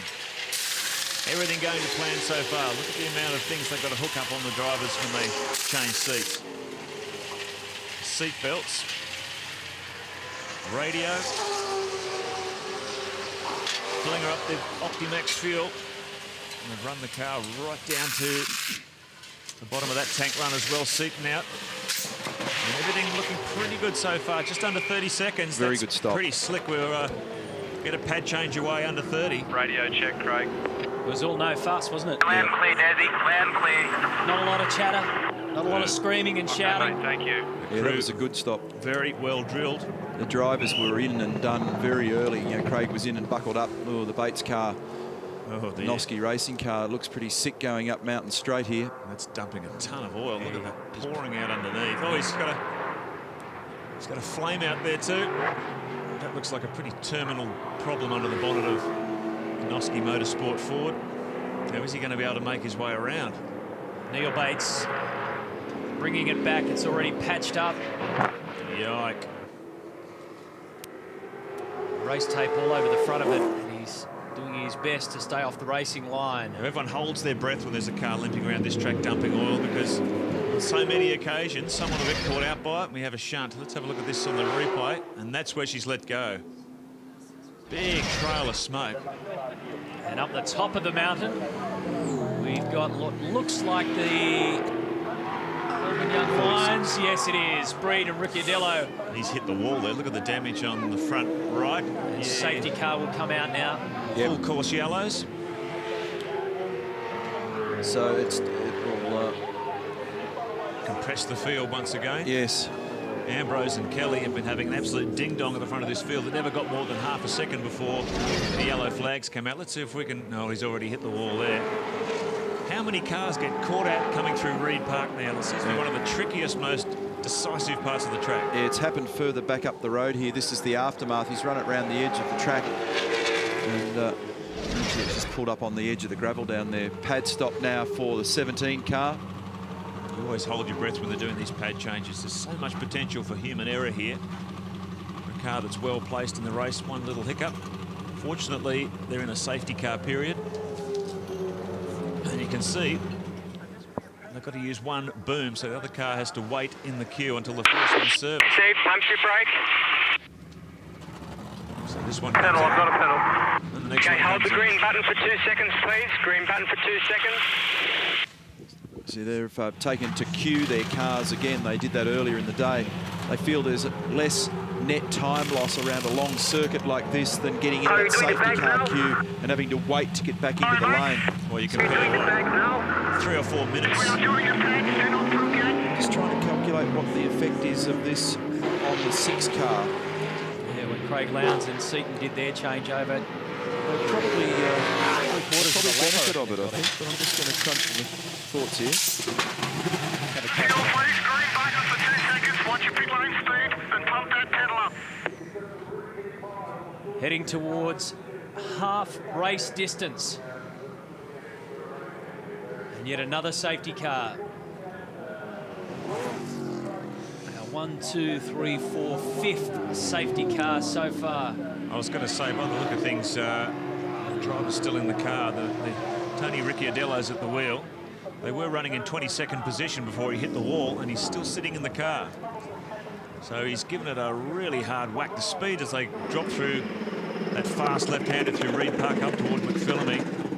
Now both the lead cars are in. Ambrose is in. Kelly's in. So this is a critical stop. Pad change for the Holden Racing Team Commodore. Mark Skate gets in. These are the cars that were battling for the lead. And they've both come into pit lane together. Just sitting here giving myself a headache trying to work out what this all means.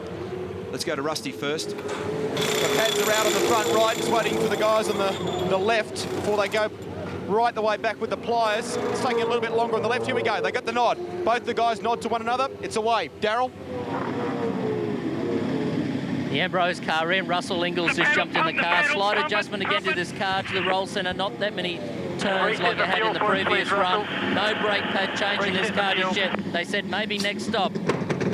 Now this is going to be interesting. They're going to get out in front. Track position. So that was a great stop by the Stone Brothers crew. And they're taking their pad stop later in the day, which means that they've got to squeeze the calipers back even further.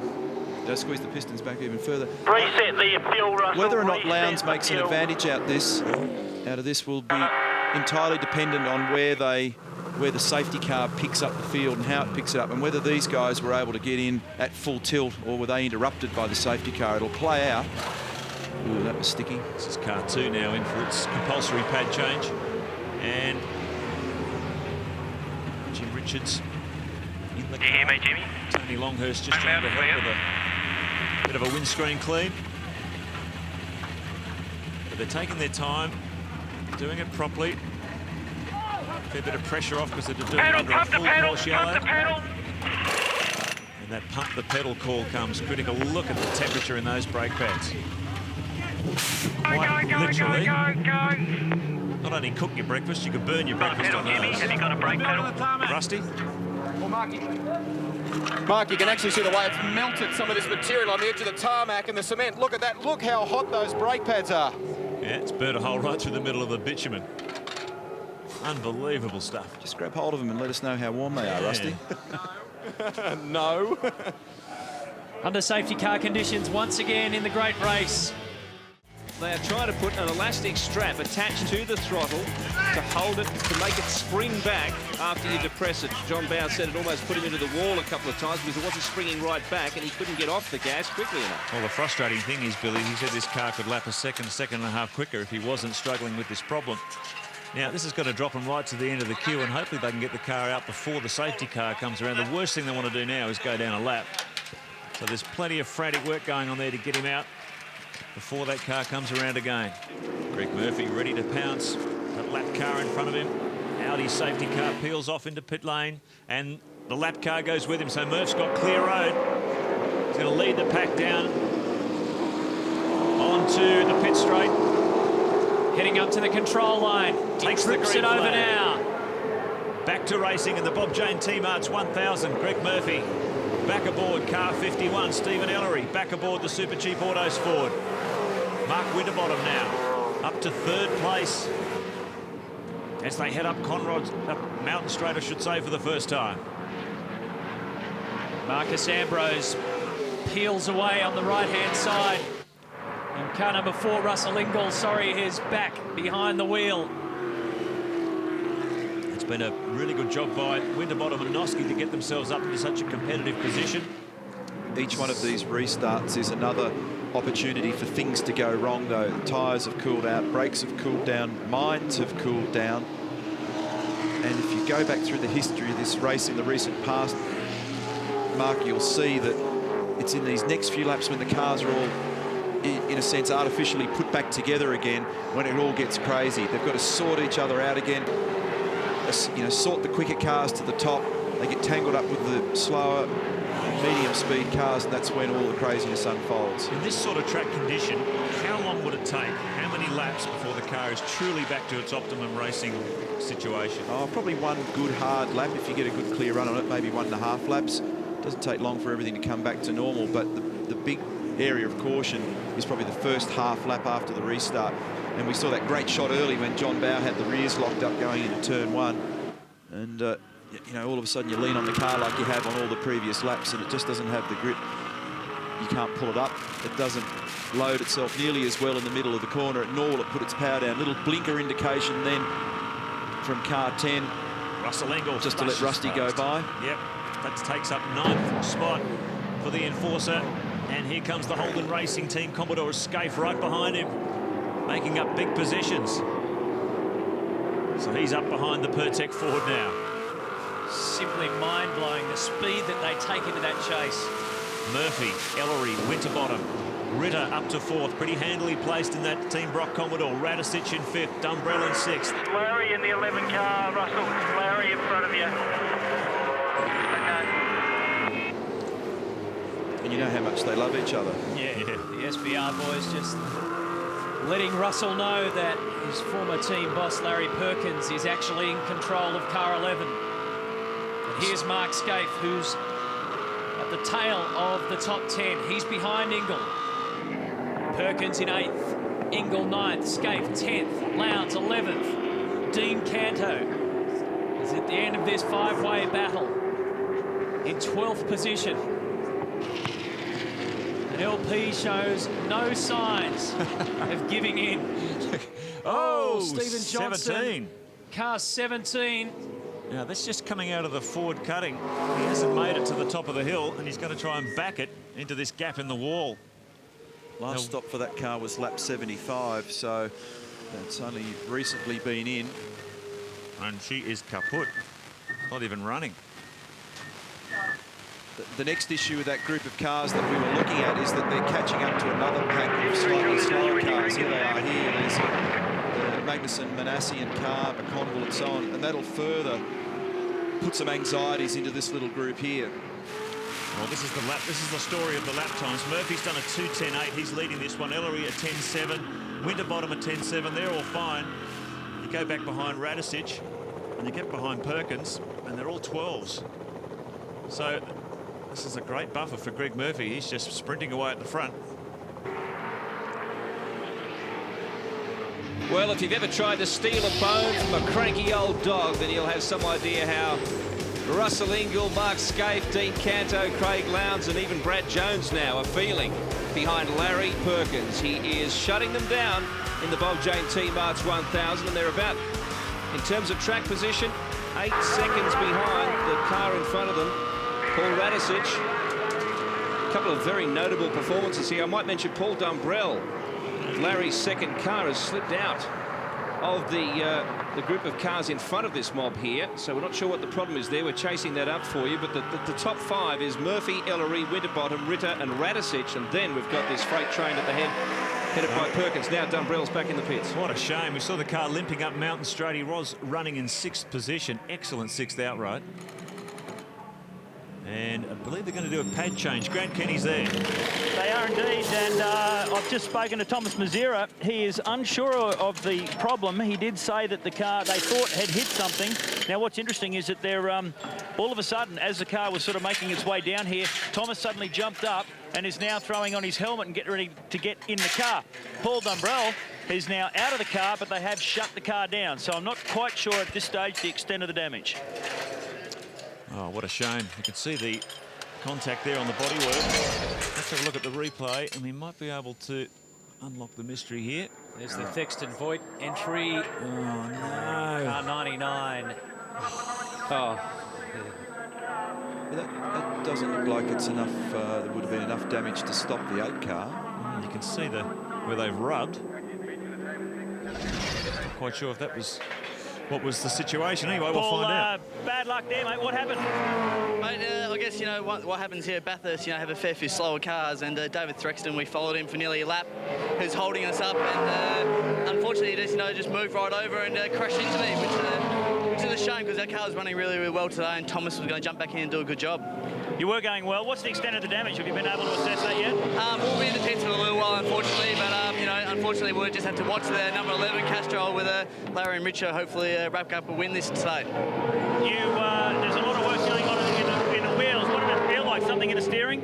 Yeah, just bent steering, which obviously I tried to continue to push on for a lap, but couldn't, so we had to sort of park and hopefully get fixed, get a few more miles. I guess the other thing there, trying to push on after a hit like that, of course, there's an element of danger that something may break, and you're really talking about high speeds here. No, I have full confidence in the boys. You know, they won't send the car out unless it's 100% safe. So, you know, it might be a bit of a touch-up steering later, but you know, we've got to get back out here, get some more miles, and obviously for Castrol and Holden, you know, we'll hopefully get a bit more TV exposure as well. Hold umbrella, all the best. Thanks a lot. Yeah, what a shame. That was a very, very quick car. The ex-Commodore around Mount Panorama, still a very good package. It's very easy on its tyres. It's a car at the end of its development, still a very, very quick car around Mount Panorama. Now, looks like Scaife has got in front of Russell Ingall, or he went away. And we'll have a replay of that coming up pretty soon. Let's have a look at how this happened. Well, they're coming up around lap cars, and Mark Scaife, always the opportunist. Look at the way he threaded the needle there. Ingall went wide, and Scaife went right through the centre. Let's have a look at it from Scaife's viewpoint. Forest Elbow, and Rusty went the long way, and Scaife... right through the middle, look. Yeah, look at that. Ingall picked it wrong and dropped a spot there just at the wrong time. Lansvale car was just running slowly at the apex at Forest Elbow before the run down the straight. Second of the Orcon Fords in as well. Murphy still leading this, 7.8 seconds the gap over Ellery now, so he's been pumping it out all the time. Here's Larry still leading this pack of cars. I just wonder if there has been a decision made, Neil. I know Larry's going to come in fairly shortly. Do they just stay behind until he peels off? Nobody ever wants to stay behind in this business. There's an urgency to always get on with it. But look, I think this may freshen it up a little bit in the sense that Scaife will have a crack at him now, and he may... What happens often... Oh, look at this, Scaife's not going to put up with it. He wants to squeeze under here. He's done it. Got it. And now Russell wants to have a go as well. I was about to say that cars can be doing a similar lap speed, but they can have strengths and weaknesses in other places. Now Russell's better positioned. He'll get it done this time. And, Scaife was pretty... Right. Character reference from mid-pack there. But I keep repeating it, Larry is fighting for position here. He's still in contention in this bunch. So Scaife, a couple of karate chops there. He fought his way through pretty fast. Ingall went with him. Grant, what have you got? Cam McConville, the car's in the garage. That's never a good sign. No, the clutch just started slipping, Grant, so I thought I'd be able to get away with it, but slipping in every gear now, 100% throttle just slips all the way up to 6 gears, so that's our race. Boys are working frantically. Obviously, they hoping to get it back on the track, but you will have lost far too many laps, I assume. Yeah, well too many. But yeah, we'll get back out there. We'll change the clutch. But it's frustrating. The car had really good speed. We went down a lap earlier, but we were able to run with the pace of the top 10 guys, you know. But anyway, that's such as life. Mechanical device. Once they fix it, go and have some more fun for the afternoon. Yeah, we'll do. Thanks, mate. Thanks, Cam. A lot of fun to be had if you're that far out of the game. And that was the reason why Cam was travelling so slowly when he split the pack up there at Forest Elbow and Russell went the wrong way. So Larry falls back into the clutches. Canto down the inside in car 66. Now he's getting swamped by these guys. Lowndes is there as well. So this is back around a lap or so, and Mark Scaife give Larry a little bit of a touch-up. Well, it wasn't much. If he did, it was just a love tap. But he got past cleanly not long after. Lowndes passed as well. And after all that, Russell Ingall was trying to get past for so many laps. Scaife gets past Ingall, then gets past Perkins. Lowndes gets a little bit loose through the chase, and pretty much, as far as Larry's concerned, the floodgates have opened. Now car number 2 has a crack as well and gets by at Murray's corner. Greg Murphy is our race leader in the Kmart Commodore. He's got a 7.5 second gap over Stephen Ellery. A driver change for Greg Murphy and pad stop as well. Murphy out. Rick Kelly in. Just saw that Stone Brothers Ford in there. Apparently that's the Winterbottom car, car 9. Incidentally, both Ingle and Scaife have just done their fastest laps on lap 100. Can you hear me? Rusty. Looks like being a good stop, guys. Very tricky working conditions when they do those. When they do those brake pad changes. You can hear Rob Crawford talking to Rick Kelly there. I mean, the pads themselves get up around 800 degrees, the main disc about 700, and the caliper about 210 degrees. So a very difficult working environment for the engineers during a stop like that. That was very, very slick work too. That's Campbell Little. He's talking to Mark Noske at the wheel of car 9, and I think the message was the engine has had it. You're going to have to bring it back in. And there's been wisps of smoke coming from that car. Look at this, trailing it all the way into pit lane. This could be terminal for car 9. It had a whack in the front, so I wonder if that impacted any airflow or did any radiator damage. Straight through and turn left at the end. They're putting it behind the wall. So she's over for the second of the Stone Brothers Fords. Well, running as high as third in that battle. Superb job by Winterbottom and Noske. That engine failure is going to put them out of the race. Now this is our PlayStation 2 race score. Remember, just as Neil said, there's a few guys out of sequence, in particular Greg Murphy and Rick Kelly's car number 51 entry won't appear on this leaderboard, but on corrected times via our PitSmart technology, we can tell you that Murphy and Kelly would have the race lead. The Bob Jane T-Marts 1000 is coming down to crunch time. The number 1 Holden Racing Team Commodore comes into the pits. Mark Scaife hands over to Todd Kelly. Fuels in, wheels on. And that will leave Craig Lowndes in the race lead as the toddler makes his way out. And I say that because into the pits now is Russell Ingall handing over to Marcus Ambrose. Your race duration on the top left-hand corner of your screen. We're 106 laps down of 161, and rain is southeast of here, about 40 kilometres away, and being pushed along by a 6-knot breeze. I can tell you, anything is possible. This is Craig Lowndes, who is leading the race at the moment. Out of the chase now. I'm corrected. We reckon that he's in a real position at the moment. He's 5th. And we're hearing that there could be some issues with car 51 as well. They're talking about... Look at the way CL just shortcuts that chicane. They're talking about recycling pumps and switching things on and off in the 51 car for Rick Kelly. We might see if we can get to the bottom of that. They're not sure what the problem is at the moment, but Rick Kelly's been given the instructions. Switch them on, switch them off. Now, Lowndes out of the car, Seaton back in. Greg Rust. Interesting here, Matty, that Glenn Seaton has opted back for the open face helmet for this stint. We've been used to him this season in the full face helmet, but for most of Glenn's career, he's run the open face with that for this stint. Quick stop here from FPR, just fuel and tyres and a driver change. Let's see how much longer before car 6 ventures out. Boy, they ran it right to the bone, didn't they? Sure did. Back to basics for Cito. He told us earlier that he'd be going back to the open face helmet because fatigue's starting to build in. It's getting hot and cluttered in there. He's not coping with it. Did you see how psyched he was when he got in? His eyes were wide open. He's ready for battle. You tend to leap in there and you expect that it's all going to happen in 10 seconds, and it's almost a relief that, oh yeah, there's fuel to go in and there's wheels and tyres to go on. Then you settle down and double check your belts and make sure everything's switched the right way, switch the reserve off, put the mains back on. Well, the message we're hearing to Rick Kelly in car 51 is to switch the oil pumps off. But we're not quite sure why he's been given that instruction. Maybe a drama in car 51 will follow that. Or it may be that it just doesn't require them on at the moment. Car 6 has posted its fastest time on lap 107 at 2:09.12.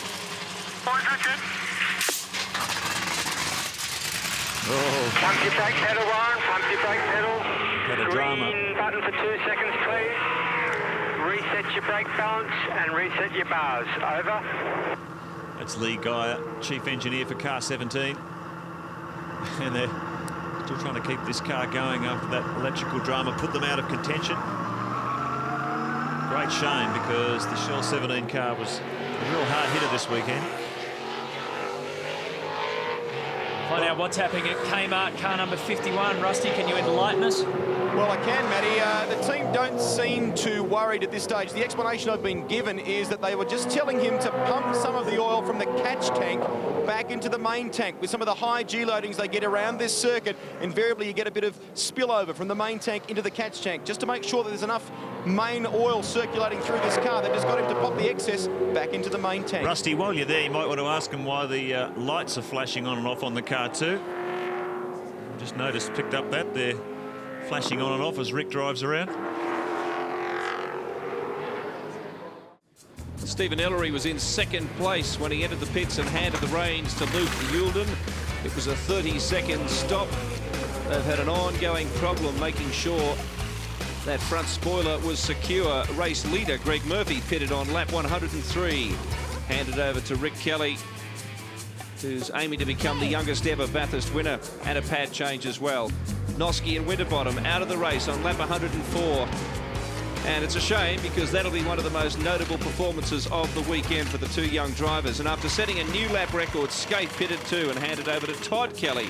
And that's the irony, because Todd spent a couple of years trying to win Bathurst with Greg Murphy. Rick may do it in one strike with Murph. Ingle pits now, hands back to Ambrose. And there's been some aggression there when this guy got back out onto the track, moving up to 5th place. And Craig Lowndes finally pitted, a little out of sequence in terms of fuel stops with the others. Seaton in the car, open-faced helmet this time because of the hot conditions in the car earlier. And Billy, you don't reckon that the Kelly brothers are having a great family scrap across the mountain? The gap now is 10.5 seconds, and as Todd has been progressively putting down good times, Rick has just answered back with a 2:09.54.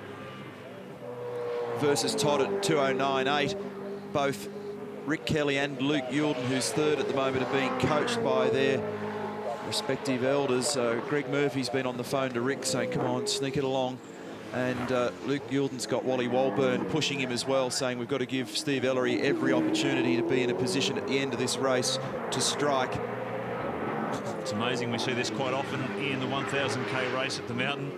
Early hours of the race, a lot of cars crash, get weeded out, go out, and then you have a long period of flat-out green flag racing. And the pressure is on here. These are lap after lap of qualifying speed driving. Well, the most amazing thing is that we're heading up to our 5th hour of racing, 119 laps, not a sign of rain. On this lap in the second sector, both Kellys have recorded all but the same lap time. They're 7/10,000ths of a second apart. It's not a lot. That's just incredible, isn't it? Well, that's the gap, 10.4 seconds between them. Big brother. Big brother comes through the chase already. Younger brother is around the VIP Pet Foods corner, which is turn 17. And speaking of 17, Stephen Johnson has certainly had one of those days. He's with Grant Kenny. Steve, you were having quite a good run there and it all just stopped. Mate, literally, yeah, it just stopped like the ignition switch had failed or it turned itself off, so we don't know what happened. Got out of the car and checked all the plugs, checked all the ignition wires, all the coil wires, all the ECU wires, and then got back in the car and flicked the switches about 1 million times, and it just started to fire and pop after a while, so I did it all again and then it fired. So I don't know, it's either a faulty switch of some sort. No problem since then? No, mate, the thing was going really good. I mean, we were able to punch out a few 9.4s and it was really going well. So it's the first car I've driven that actually gets faster when the fuel load lightens. Perhaps you should have just got out and given it a good kick. Good luck for the rest of the day. Thanks, mate. Oh, no, look at this. Car 4. Under control. Ambrose Ingle car. Fuel again, Marcus. It'll be full of fuel. They've got a problem with the tyre. Marcus is talking about it delaminating, and he's asking for a roll centre change as well. Wow, coming in under green flag conditions. This isn't what you want. You dump a ton of time doing this. Darrell's on the spot.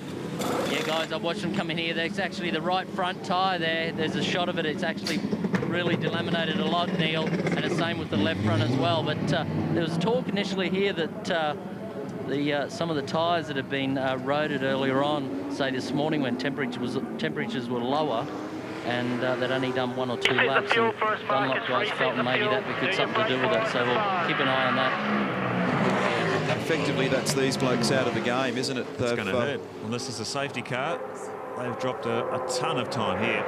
pretty significant moment, but still in terms of championship, because of the way the points are staggered, it's not going to hurt too much. But they wanted to win this. They wanted to win this, and I think a lot of people thought they were going to come into this race with enough pace to do it, but they just don't have the setup, and to sustain this leading pace is hurting the tyres too much. They've had to come in and grab another one, and they've had to make another chassis adjustment to try and not knock these things around any more than they currently are. Look at that. Just ripping the tread off that casing. Nasty stuff, and a very telling moment for Stone Brothers Racing, number 4, Marcus Ambrose, in pit lane, under green conditions. Well, they'll be praying for a safety car, and I reckon the Super Cheap Autos team would too. Look at that last lap. 2:09.6 for Rick Kelly, race leader. A 9:4 for Todd Kelly, and 11 for Luke Eildon. The gap now 15.9 seconds between car 1. Whee! Car 44 is now a 3-wheel affair. The rear left going down Conrod Straight. So much expectation built around this car coming into this race. It's been a disaster. How scary is that? Absolute disaster. That's coming down into the chase. That's how you go from hero to zero in the space of a month. Car 2 sneaks up in car 16, so that's Longhurst in front of Marshall. That puts him up to 6th spot. Luke Eildon, 15.9 seconds now behind Todd Kelly. They're trying to crack the whip. They're trying to get more speed out of the youngster, but they're slipping away from him. And everyone here, as we approach this final fuel fill, will be praying for a safety car. But it's been a long, long run on green. Last safety car was lap 79. We're now on lap 120. It's been a massive run.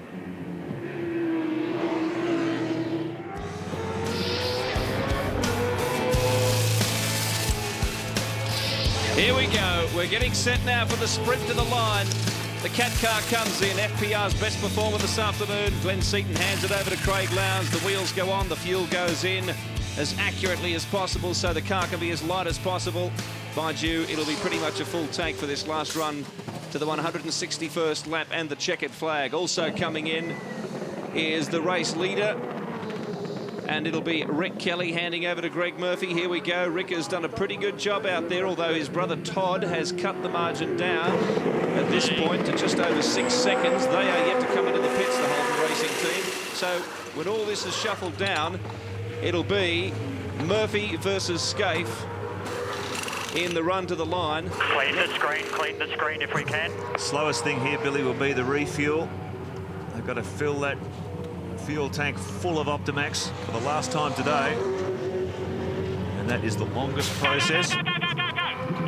23 seconds. Nice turnaround. Reset fuel. Well, car 6 did a good turnaround. Radio well, loosen your belts when it's time. 51 did a good turnaround. Now, Todd Kelly will vacate the seat for Mark Scaife. It'll be a battle between Scaife and Murphy to the flag. No love lost there. And here they go. Crew jump into action. Check it out on the Shell Optimax clock. Greg Rust is on the spot. Mark, the crucial thing I think with both of these stops is it will be a full tank of gas for both of them. With 51, they went right to the top of the tank. Fresh tyres on. Mark Scaife is in. Kelly is out. Let's watch what happens here with car 1. They are not using a stopwatch to time this. Looks like it's a full tank. There you go. Watch your speed limit. Watch your speed limit. Much throttle, mate. You're in a good position now. Nice and smooth. And that sets up an enthralling run to the line. I got you, mate. He's got to do 29 or 30 bars laps on mate. this Set tank. your bars and bars. So look at that. Here comes He's the leader on the left. Commodore takes back the lead as Mark Scaife trundles up pit lane with the speed limiter on. Doesn't that kill you? When you've got the, yeah, and I've seen that. You look out the side of the car and you see the guy, you see the target, you think, oh, if I can only switch this thing on. Gonna go and get him. So there you are. This is the battle for the lead. Kmart Commodore has had this race by the throat for most of the day. I have to add, and some people have asked from time to time, why do we have it? It's just purely for pit lane safety. In the old days, wasn't that long ago, that you could blast through the pit lane any speed you wanted to. There used to be some fair lunatics by the time they got to the end of it. And you imagine with crew like this, with their backs to the traffic, it was just fearful. And in today's insurance climate, that's unacceptable. So it's extraordinarily dangerous, wasn't it, sometimes? Okay, Richo, can you please reset your door and you're off to leave the car on reserve pump, mate. That fuel is reset. So car 11 rejoins car 34. Shown some great pace today, but that early drama has dropped them right out of contention. They've continued to run. They're 22nd at the moment, and they still hold the lap record at 2:8.6726, so at least they'll go away with some bragging rights from the pace that they've achieved. Always leaves you wondering what might have been, doesn't it?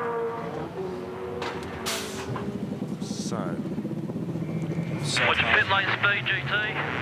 Adjust your bias and your brake and your bars.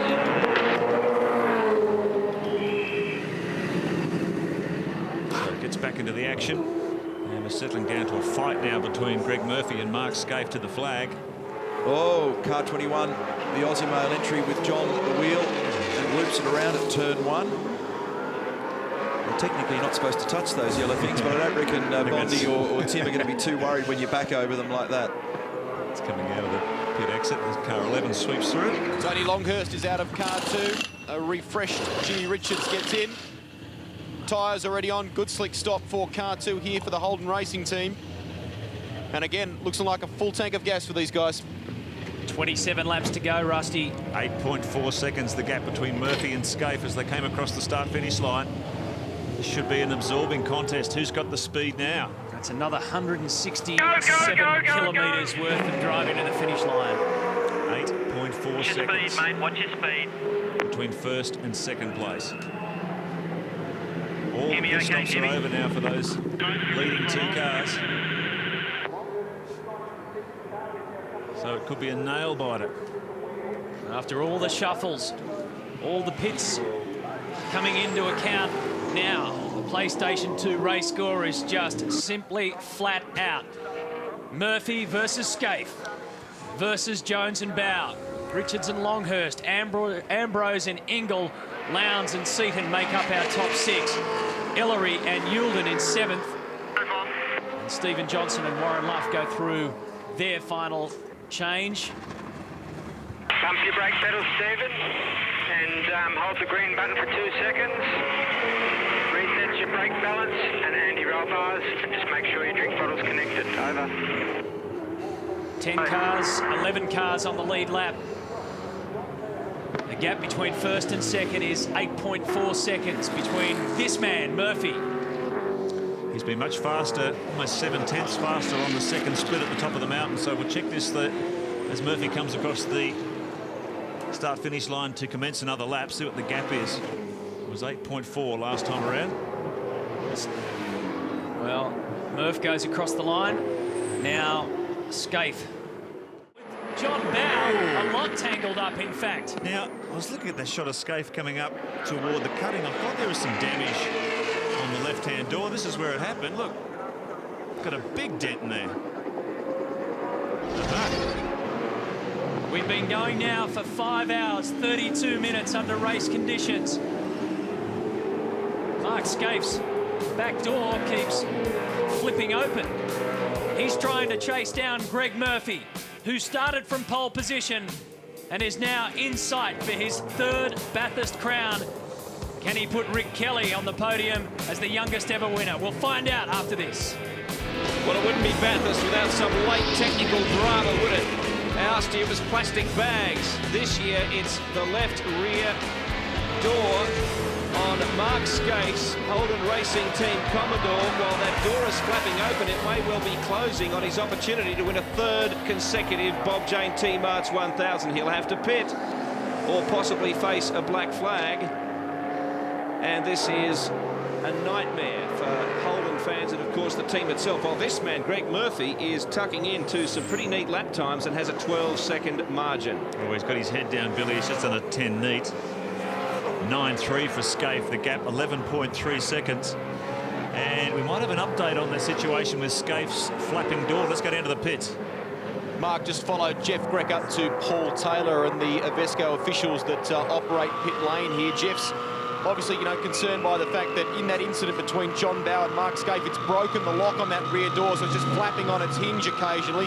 Jeff is adamant it is not a dangerous situation. They see no reason to pit. He's conveyed that opinion to the Avesco officials. They've not yet said whether there's going to be any action over this. Having said that, HRT are standing by with big pieces of race tape in case Mark has to pit. At the moment, they've got their fingers crossed. Well, it's not up to Avesco, it's up to the race director and the clerk, of course. What's limiting the door from swinging completely open is the driver ventilation duct, the NACA duct that's actually up in the window there, and Ambrose comes in to take his final stop, and Darrell's there. Incidentally, Ellery's short shifting to conserve fuel. It's marginal for him at the moment. Clean the screen if you can, clean the screen. Marcus is in the pits here again. This team was definitely just fuel and tyres, as they had to pit earlier before with that front tyre delaminating. They've had to come in again now just to take that bit extra fuel on. Not having a good run, these boys, this weekend. I don't think he got his screen cleaned either, as per his request.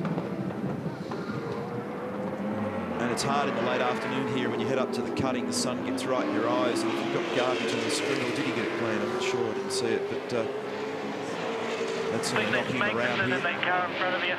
Well, not only has Greg Murphy and before him Rick Kelly been very consistent on the times, but their challengers in the form of Scaife and Bowe in particular have both had dramas. So too, we know, has Ambrose and Ellery, Lowndes and Seaton. So all the guys in position to have a crack at the Kmart number 51 car have had something go astray.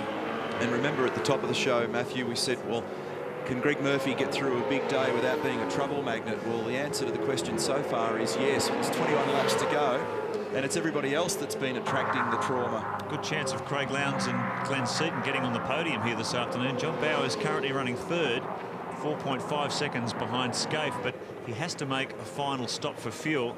And that's going to move Lowndes and Seaton up to third, and Ellery up to fourth. And Ellery's the one that I was talking about before that's short shifting to conserve fuel, because when he last pitted in car number 31, it was lap 130, so he's got to do 31 laps. It's right on the nervous edge of the fuel burn. We've just been running green, full green, since lap 79. 139. It's quite often a phenomenon in this race. We have a number of shunts and spins and blow-ups, lots of safety cars in the first half of the race, and then once all those cars are cleared off, we quite often have long periods of flat-out green running. That's what we've had this afternoon. Yeah, I'm just down here with the Stone Brothers. One of those wheels that has come off the car again has delaminated. Dunlop have checked the pressures every time these fronts have come off. The pressures have been fine, but there's definitely something going on here, Cromley, and they've all been in a corner, huddled around discussing about it. They did try tyres, diagonals, tyres that had done different mileage on the front, and it's been happening all day.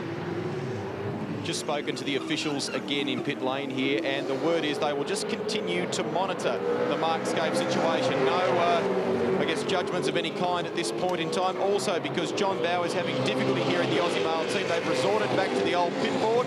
They've written in big black writing, "Stay in the car, JB." They want him in there for the other stint, the last stint. Yeah, it's a shame, isn't it? There's something weird going on with those front tyres on the SBR car. So they've either got a suspension geometry issue. We know that they get great temperature in their tyres in the typical sprint rounds. We see the evidence of it by the lap times, but maybe that very same setup trait when you do long distances around here at very high speeds on the straights. It could be a camber thing, a caster thing. It might be something to do with the tyre banging up into the shotgun panel up into the inner guard. I don't know. There's a million different options. Something not right with but there's something geometry. not right. Yeah. And it's been, I guess it's rearing its ugly head now because they've been struggling with a balance problem all week. And they had a problem last year which resulted in, I mean, you don't pay attention totally to the other teams, but didn't they have flats here last year as well? Wasn't Wheel leading at one point when he had a flat? They were certainly in plenty of bother. And it's just funny, the Stone Brothers just haven't managed to crack the code here for a number of years. They were the last Ford team to win here, in fact, back in 1998. But since then, they've really struggled to get into the zone, be it the mechanical setup of the car or the drivers that they've used. Haven't been able to tick all the boxes.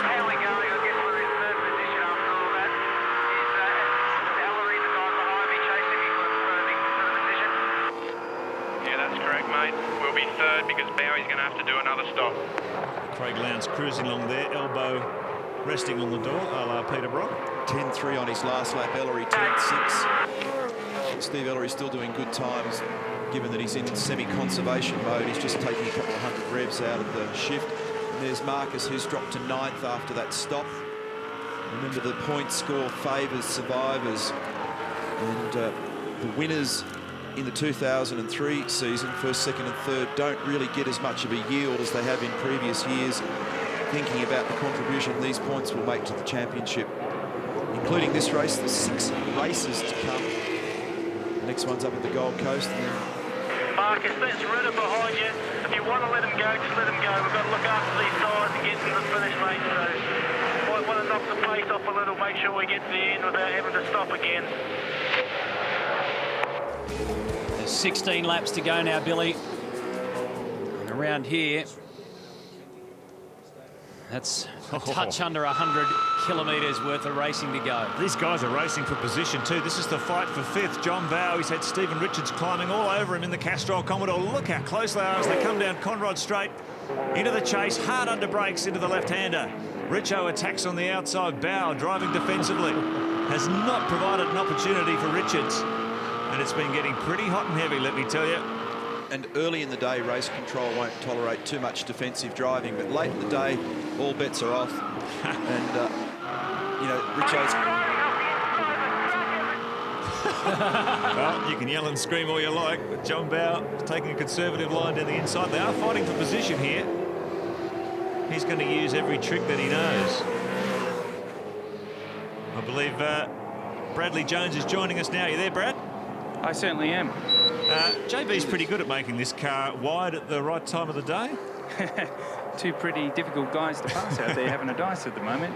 Look, you know, JB's just trying to get his eye in on those cold tyres, and Cromley, you know what it's like when you're out there and you've got someone all over you that's, you know, got their eye in and up to speed. You just, you know, got to get in their way really until you can have a bit of a clear shot at it. So he's skipped away a fraction here now, so maybe he can get away far enough to press on. But really, I think the gap's something like 38 seconds to Ellery from where we are now. So he needs to trip and fall for us to catch him, or Ellery or Lowndes, which is, you know, unfortunate really. Yeah. Plus, Richo's got the benefit of a slightly lighter car at the moment as well, BJ. Yeah, Richo's been, Richo did his stop a little bit earlier and we just plonked a bit of fuel and some tyres in it, but, you know, looks like he's up to speed now and driving like the true champion he is. Brad, you can tell by the tone in your voice, you must be disappointed. Yeah, I am disappointed. Sort of, you know, what can you say? You come here every year and try and win the thing, and today we just weren't strong enough. It's my brother Kim. You know, it's one of those things. We had a throttle jam open, and it was either stop and fix it and be able to race properly, or stay at the front and see what happened. And with it, you know, it's double jeopardy. The problem is you stay at the front with the throttle jamming wide open, you're going to clout something. And even though we had great track position, I was hoping that we could fix the throttle and get back out again, have another safety car and be in the race, because the car's got a good turn of speed. So, you know, we've clawed it back up to where we are right now from being the last car on the lead lap. So it's a great job by the team and by JB, but it's not good enough to get on the podium. Any clue as to what the problem is with the throttle return, Brad? Sorry, Cromley, I didn't hear that. No, sorry, mate. I was just saying, is there any clues as to what the throttle return problem was? Do you know why it's doing it? You got really bad static. I hope you're not asking me to sing, but I think you said, have I got any clues as to what was going wrong with the car? Oh, that's a little bit better. Someone must have turned it. Yeah, with the throttle. What was the problem with the throttle? Do you know? I don't know exactly what it is. It's either broken a spring in the engine, you know, in the throttle assembly, or you know, and the guys jumped in and loosened everything off, so it was really sloppy, and it's done the trick. You know, we can drive it fast. I think JB did 9.3 just before, so obviously the car's got a good turn of speed. It's just that we're starting from too far back. BJ, what about your own form? Were you happy? You always know in your own heart whether you have a good run here or not. What did you reckon about your own act today? Sorry, I can't hear you. I got static. Where's the producer? Don't worry about it, mate. You? I'll ring you after the race. Yeah, great. That'll be terrific. See ya. Thanks, guys. Sorry. That's okay. These things arise from time to time. Brad taking time out to talk to us and give us an inside view from the Aussie Mail pit. We'll go inside the Castrol pit as well with the grand old man himself, Larry Perkins. Grant. Going on there at the moment, but I guess it's a little bit nail-biting to be sitting here watching it. Yeah, I'm just watching Richo having a hard time with John Bowe, but the whole race is a hard battle, I can tell you, and the pace is really pretty frantic. And but Richo, he had too much of too far behind when he took over from me, and it's been real hard work for him. It's been hard work for the team right through this weekend after the shunt you had yesterday. But to be quite honest, it seems that sixth place, maybe not where you want to be, but I think it's quite an outstanding performance. Oh, the car, there's nothing wrong with the car. It's real good, and Richo's putting in some tremendously good laps there. I weren't fast enough in my stint and put us too far behind, and but that's the way it's gone. The other car has performed pretty well and then had some terrible luck. I don't know what happened there. It's still going, I believe, but I think he had some form of accident damage or slow car traffic or something, but the way it goes. All right, Larry, thanks very much, guys. There you go, Larry Perkins, team owner, team boss. Not quite sure what happened to the other car. He's obviously very relaxed. Well, you have eyes for only your own game when you're up here. You couldn't often care less about the other car, quite frankly, but I thought that was pretty raw honesty from Larry. Just said, look, I just didn't have enough speed in my stint there, and I think we're seeing hints of telling words here from Larry this weekend. 16 and 55, whack. More gravel into the S's here. Fujitsu car.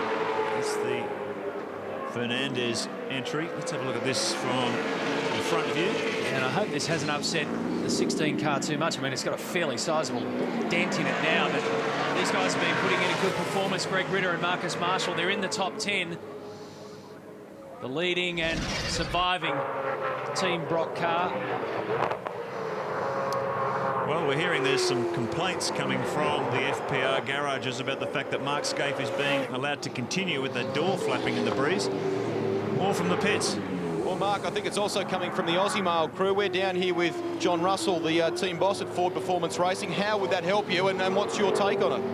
Our take is basically that we had a similar sort of issue at Oran Park and weren't allowed out the pit lane until we'd repaired David's door. We could have forced an issue and stopped David out there when he had his incident and forced a safety car, which would have worked to our advantage. But, I like to do things in a sporting way, and it, to me, just doesn't seem that it's being handed out quite fairly. All right, so what is your plan of attack? You've obviously gone to the officials. What's been their reaction? Their reaction was they were monitoring it. Okay, thanks, Dave. Thank you. And we've got a car, Rusty 66, that has launched itself up on the top of the mountain. Dean Canto in the better electrical Ford Falcon. What a shame. Yeah, he was in 8th position when all this started happening. There's going to be a fire here. Yeah. He needs to get to an extinguisher or near to one of the fire marshals quickly. There's going to be a lot of oil up the top, I'd suggest. He's parked it off the racing line. I'm not sure whether the oil trail will be enough to call out a safety car. We'll find out. Dean Canto and Matthew White. Look at see how fed up he is as he slams the door. Done a great job, these two. And what John Russell was saying there before is that, if we wanted to play a dirty game, we could have positioned David in such a way that he neutralised the race. Obviously, if they get caught doing any of that on the radio, they get hung. But they're obviously aggrieved at the moment that the situation is that Scaife's got the flapping door and it's not halting proceedings. But here's the PlayStation race score. Murphy still looks strong. Scaife 11 seconds behind. Things are going on behind the scenes that may alter that. Lowndes and Seaton holding on to a podium finish in the great race. Down the main straight here, heading up towards the corner, turn 1, the mountain straight. This is Bowe and Stephen Richards. Oh, listen to the crowd, because that means a couple of things. Holy moly. Safety car for one, you'd expect, Billy. Yep. And the other is a very cranky Aussie Mail team. He is well and truly stuck there. You can see him gesturing to the rescue crew. Come on, get me out, get me out. But that's going to be a full course yellow. this adds an entirely different scope to this race. Well, it was just settling down into some sort of finishing pattern, and all of a sudden this is going to compress that field. Murphy, Scaife on his bumper. Let's have a look at the Strathfield replay, Neil. Well, Richo was screaming on the radio just prior to this. He'd lost his patience, and he gets, oh, I don't know, he gets up the inside. You can see it from both sides. Obviously, one half are going to say one thing and one half the other.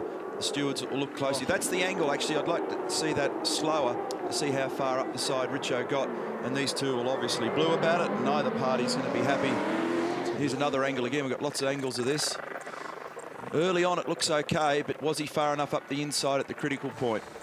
Looks like he's alongside the B pillar there, yeah, in terms of the technical adjudication of it. There you go, he's right in the B pillar. From that angle, it doesn't look as convincing, though, does it? Oh, dear. Anyway, upstairs, in fact, about 10 metres from where we're sitting, they'll be looking at these pictures with the same sort of intensity, and they'll make the judgment call, not us. The ramifications are huge. With 11 laps to go, Tim Schenken and Race Control have called on the safety car. That's Tim in the white shirt, standing in the middle there. Brad Jones. Believe it. Greg Rust? Really soul-destroying. Brad, you've had a chance to look at it. Can you give us your, objective opinion on it? Geez, it's not that easy to be objective, Look, you've got to be up to the B pillar, and he wasn't up to the back door. What can I say? I mean, racing's racing, but really, at the end of the race, it's pretty disheartening when something like this happens and the wrong bloke's in the sand. Stevie's out there doing the best he can. They're having a good dice. Stuff happens. You put your head in your hands there before. Just describe how you feel right now. Sick. I mean, you work all day, and we got back up to 5th, and it was a good result, all things considered. So, we were not going to be on the podium anyway unless a miracle happened. But to come this far and get within 10 laps to the end and then go in the sand and, drop a lap or two, it's pretty hard to take. But, that's the way it is. Hard luck, Brad. Thanks, Rusty. Larry, you've seen the replay over and over. What's your take? Oh, it's pretty clear. Richo's been blocked for at least 10 laps, and he's been on the radio to us complaining bitterly, what can we do to get Bow to play the racing game, not the blocking game. He got well down, well past the A pillar, and all Bow had to do was give him room, but obviously Bow didn't want to do that, and he's come off second best, and I imagine he's crying now. Well, I think he deserved the, he brought it on himself. I guess there's been no communications from Race Control to you guys? No, there shouldn't be. You're allowed to get down to the A pillar. He was well past A pillar. Bow knew he was there. All Bow had to do was not turn in front of him and give him room. Now, not much to ask for a guy, especially of his experience, but he didn't want to do that, and he came off second best. Thanks, Larry. We've just relayed some of that information to Brad. What do you think about what Larry had to say? Well, I appreciate that this is Larry's last time at the event. He's been a fantastic ambassador for the sport, and he's done really well. But when he was wobbling around in front of Lowndes and myself and Radicic and a whole heap of guys, 2 seconds slower than us, not one of us punted him off the road. He may think that JB got his just desserts, but they're racing hard. There's rules, and we all abide by them. And the rules are you don't run into people. So while Larry might think that that's okay and we got what we deserved, it's not like that at all. When he was wobbling around, we didn't hit him. It's just not fair. Thank you. Well, that's that. And JB now manages to get out of the ditch. Great misfortune for the Aussie male team. One positive aspect to this in terms of the showbiz side is it sets up a fascinating finish here because it's bunched the field up. It certainly has. Murphy will now have to hold off Scaife and Lowndes in particular. Those three fighting for the podium. We will come back for the finish. The dash to the end of a long, long day on the mountain. Black flag, they've just black flagged Scaife, so he's going to have to come in. Oh-ho. This will be interesting. Down into the chase for the first time. Murphy leading this one. This is on board Scaife. I'm sure he's been given the news by now. It's official. He has been by his own team. Has to report to pit lane and get that swinging door secured.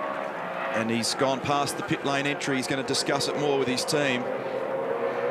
Well, he can almost taste it. Look, he's got the lead there, well within view. He's not going to give that up easily. He'll be arguing that the team is going to argue on his behalf for the next few laps and maybe getting out of it. Don't like his chances. So Mark Scaife continuing. Murphy leading, 1.2 seconds the gap after that lap. Lowndes is a few cars back in the queue. He's third with Ellery right behind him. So there's the battle for first. And then a big gap back to Craig Lowndes. Here he comes in the Caterpillar Falcon, and there's Ellery. It's going to promote Lowndes into second and Ellery to third. And Ellery, who's been short shifting to conserve fuel, is now, as you said before, off the leash.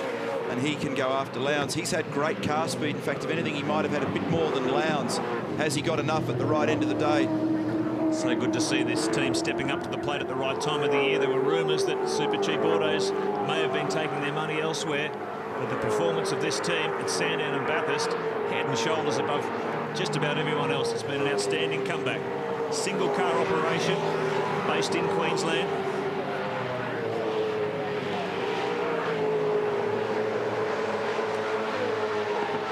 Well, extraordinary pressure building as we head towards the very final laps of this 1,000 kilometre event. 6 hours and 17 minutes on the race clock. Greg Murphy leading Mark Scaife. Lowndes in third. We're on board with fourth position, Stephen Ellery. Still some discussion over the flag that was shown to Scaife. We'll confirm that for you. Yeah. Time running out here. Robbie Starr's on the radio to him, and he's coming in. 1.2 seconds the gap last time around. Look at him, he's still got his head down. Attitude on the car. He's absolutely driving the wheels off it, but he's got to come in. Huge roar from the crowd. So close yet so far for Mark Scaife.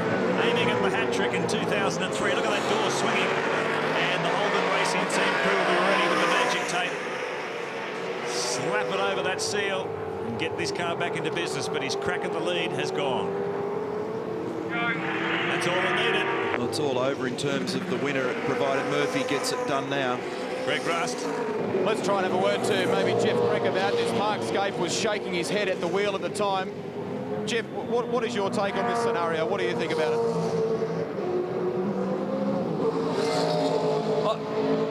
I don't know, Greg. I really don't want to comment. I mean, you saw the door lock had broken because Bow hit it, and it could open that far. I mean, spoiler, boots are allowed to go. Like, there was no danger to anyone. I can't believe it. Like 15 laps, it's been like that for 15 laps. You read what you think about it. You can feel the steam coming out of Jeff Greg's ears, boys. Certainly can, because I reckon he would have been struggling with his words there, because he'd be listening in the other ear to what Mark Scaife's saying, and it wouldn't be pleasant. I doubt it, mate. I'll wait, have to see when you come back around this lap. The next bloke will be, I think, it's Radisich on the same lap. So his crack at a hat-trick mountain wins has gone. Still soldiering on, still getting position cues from Robbie Starr on the headsets. Still pushing hard until that checkered flag falls. Darryl? Bruce Ellery, Sandown was a terrific result. Things are going terrific here as well. Yes, I'm just very happy with the job the boys have done. Steve and Luke have drove the car brilliantly. Those first two stints of Steve's was the best I've seen him drive ever, I'd say. We're hanging in there at third. We've got Stephen Richards and Jim Richards closing on us.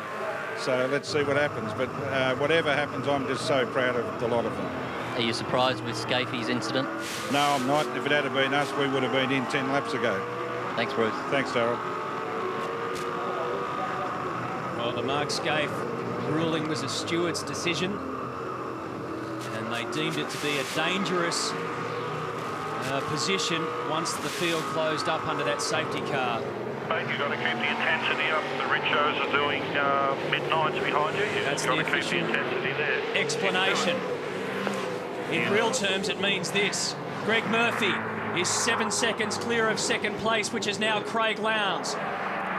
Stephen Ellery is third. Stephen Richards is fourth. Jim Richards is fifth.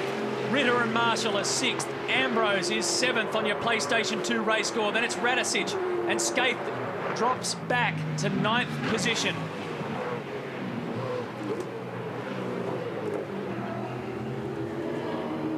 6 laps to go. It's a real shootout here for the minors between Lowndes, Ellery and Stephen Richards. And the most impressive thing about the Super Cheap effort is the fact that a single car team can still run with the pace with these double car outfits.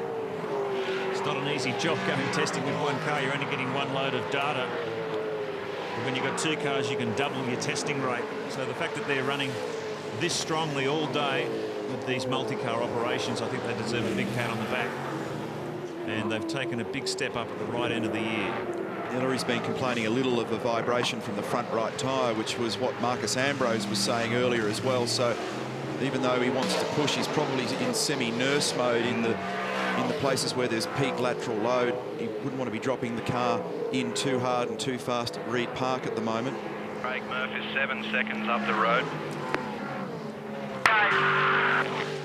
Isn't it amazing with this motor race, we're 156 laps down and it comes down to 7 seconds.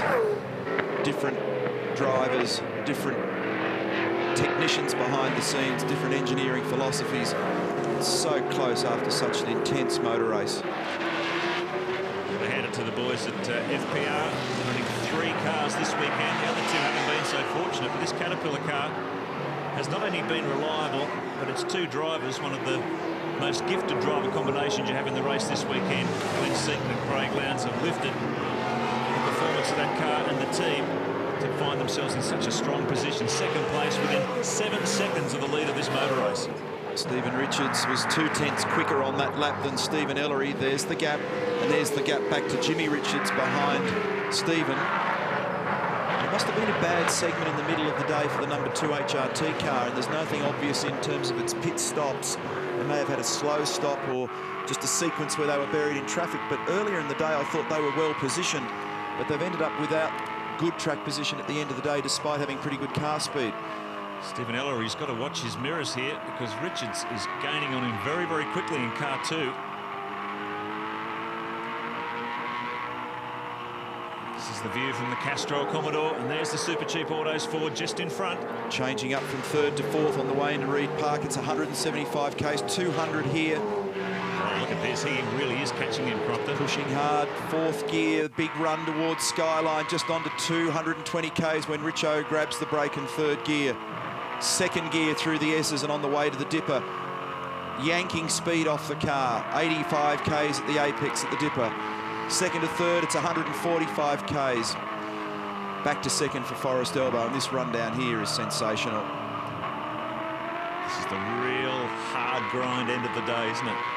Everything's dirty, it's noisy, it's smelly, everyone's tired, and you've still got to attack at 110%. Look at this, he's just trying to break into the aerodynamic draft from the Super Cheap Autos Ford. He's got him in his gun sights, and he's still got a few laps to do it too. Look at this battle here. This is Ellery and Richards fighting over 3rd, the last position on the podium. The Bob Jane Team Marts 1000 for 2003. Boy, this Castrol Commodore's got some speed.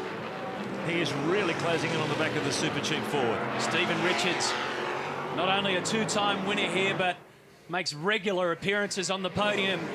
Last year he was 2nd. Right now. Lap 157, Steve. You're hanging tough, mate. You're hanging tough. It's all just 10s plus or minus, so just go as flat out as you can from here. He's got fractions. Stephen Richards made a 10th on him that lap. Very calm voice of Ian Wally Walburn. The fastest man in the trio was Jim Richards. He did a 9.4, Stevie a 9.5, and Ellery a 9.6.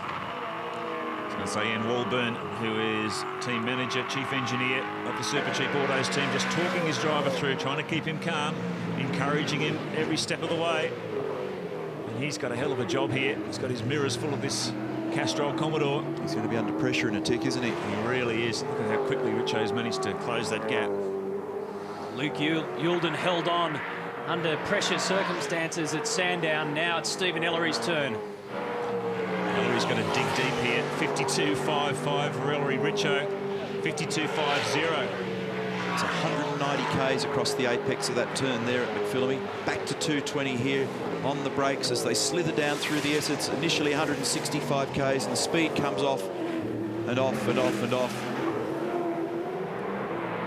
This is a real knock him down, drag him out sort of fight, isn't it? Look at the body weight on Ellery's car and the body language. See it slide on the approach to the elbow. That cost him.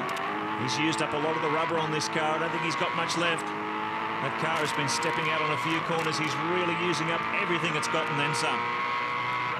The break down the bottom here is amazing. That fast right-hander through the chase is one of the fastest, if not the fastest corner in world road racing. And then they're on the brakes for 4.5 seconds. They wipe off 175 kilometres an hour, and here comes Richo. 100 Ks across the face of that corner, accelerating again. By the time they get back down the bottom, it's back to 225 Ks. And these guys will throw everything at it in the dying laps. Ellery's got to keep a cool head here. He's almost home. He's done a brilliant job. Responded to this challenge from the captain. 9.9 Ellery, 9.8 Stevie Richards, 9.4 Jimmy Richards. So Jim's getting closer. Amazing speed, 158 full laps completed, and they're still in the 209s. 6.8 seconds first to second. That's what the margin looks like between Murphy and Craig Lowndes. And Lowndes has taken a fraction of time away from him. But it's not a serious impression, but it is a bit of ground. It's tenths and hundredths at this end of the day. Murphy's got a comfortable cushion there. But Lowndes is attacking with everything he's got, as is Stephen Ellery, as is Stephen Richards. This podium, they can almost taste the champagne. Just imagine the nerves. Just imagine the nerves for somebody like Glenn Seaton, sitting back in the garage in his 20th year, knowing that a slip-up by Greg Murphy will put his teammate Craig Lowndes into position 1. But Murph and his partner Rick Kelly have showed no signs of slipping up all weekend. Look at the speed that Richo's got across the corner face at McPhillamy. This is the leader. And the other thing that Stephen's going to have to contend with, and this would be an unusual puzzle from a race driver, is having your father starting to make manoeuvres on you to try and take you out of position in the late stages of the most important race of the year. Just thinking about the Richards versus Richards situation, father versus son. It's all happening here as it unfolds. Murphy, 6.8 seconds, the gap over Lowndes. Ellery fighting hard. But the way the rear of that Super Cheap Autos Ford's dancing around on some of these corners, you really are biting your nails now. On the split times, Marco, I can tell you as Murph's dad looks on, that Craig Lowndes is getting within 0.2 of a second. When there's only 3 laps to go, it's not going to etch too deep into Greg Murphy's overall time. Rick Kelly watching on there alongside the main data man, Eric Pender. Kmart team have done an absolutely brilliant job with this car. They really have done a number on this. So the difference was 6.8 seconds last time around. It's 6.5 seconds now. Look at this attack by Jim Richards. Jimmy goes up against his son Stephen. This is for position, and they get together on turn 1. That kind of answers that question. I don't think there's any love lost there. Get out of the way, kid. See Jimmy lock up the rear brakes coming into the turn. He got off, but they collided. Son Stephen takes over the position. Isn't that awesome? 2 hardcore racers just having a huge go. How about Richo? Isn't he extraordinary? A bloke in his mid-50s, he's got a ticker like Far Lap. He will go for any gap, still as hard as they come. He's a lunatic, isn't he? Absolutely. He loves it. Drives like a 17-year-old. All the enthusiasm and bravado in the world. Let's look at this again. You can just feel it brewing and brewing and brewing. You reckon they know that it's father versus son? At this stage, it's just 11 versus 2. Oh, tagged. Could have been a whole lot worse, but Stephen ended up getting his position back. Oh, this is a sad sight for Greg Ritter and Marcus Marshall, who've been up as high as 6th. They were in the top 10 when this has happened, and now they're pulling out. Just at the moment, you can feel the here in the Kmart pit bunker. We saw Kevin Murphy, Greg's dad, having a bit of a laugh before. That's the first time anyone's really smiled in here for a good few laps now. Hardly any discussion going on. Everyone very quiet, just focused on their job, and you can feel this sense of anticipation down here. Quiet anticipation. Rusty, they've been there before, haven't they? Last year, that famous 5 minutes when Murph and these guys were in position to take this race. A lot of the drivers will tell you that along the 161 lap course of this event, there comes a time when you have to snatch it. and it either slides by or stays in your grasp. Murphy's done it before twice. He's got 6.2 kilometres left to go to make it 3. And put Rick Kelly up into the record books as the youngest ever winner at Mount Panorama. And closes the gap substantially in the points table. Murphy to Ambrose narrows right down. An extraordinary weekend of pace from the Kmart Commodore. Quickest throughout the first practice sessions. Lowndes has got pace at the end of the day, 9.5 versus 9.8 for Murphy. It's down to 6.2 seconds, but it won't be enough. And by this stage, all Murphy wants to do is get home. He doesn't want to know about lap records. They qualified first. Murphy set that amazing, head-shaking, mountain-rattling time in the shootout at 2:06.85. And listen to the Holden fans roar across the top of the mountain, because Greg Murphy is steering the Kmart Commodore to Holden's 5th consecutive victory at the mountain, a record for any manufacturer. Through the dipper he goes. Nervous, nervous times. Around Forest Elbow, the cheers go up again, and down Conrod Straight. Greg Murphy, who started from pole position, the Kiwi, is about to make amends with the mountain. And when you've got this kind of gap, halfway down Conrod Straight, second place is a long way back, 6 seconds in fact. You've got to say that this is the most fun you can have on 4 wheels in Australian touring car racing. Around the final turn, and along with Rick Kelly for 2003, Greg Murphy and the Kmart team are the champions at Bathurst.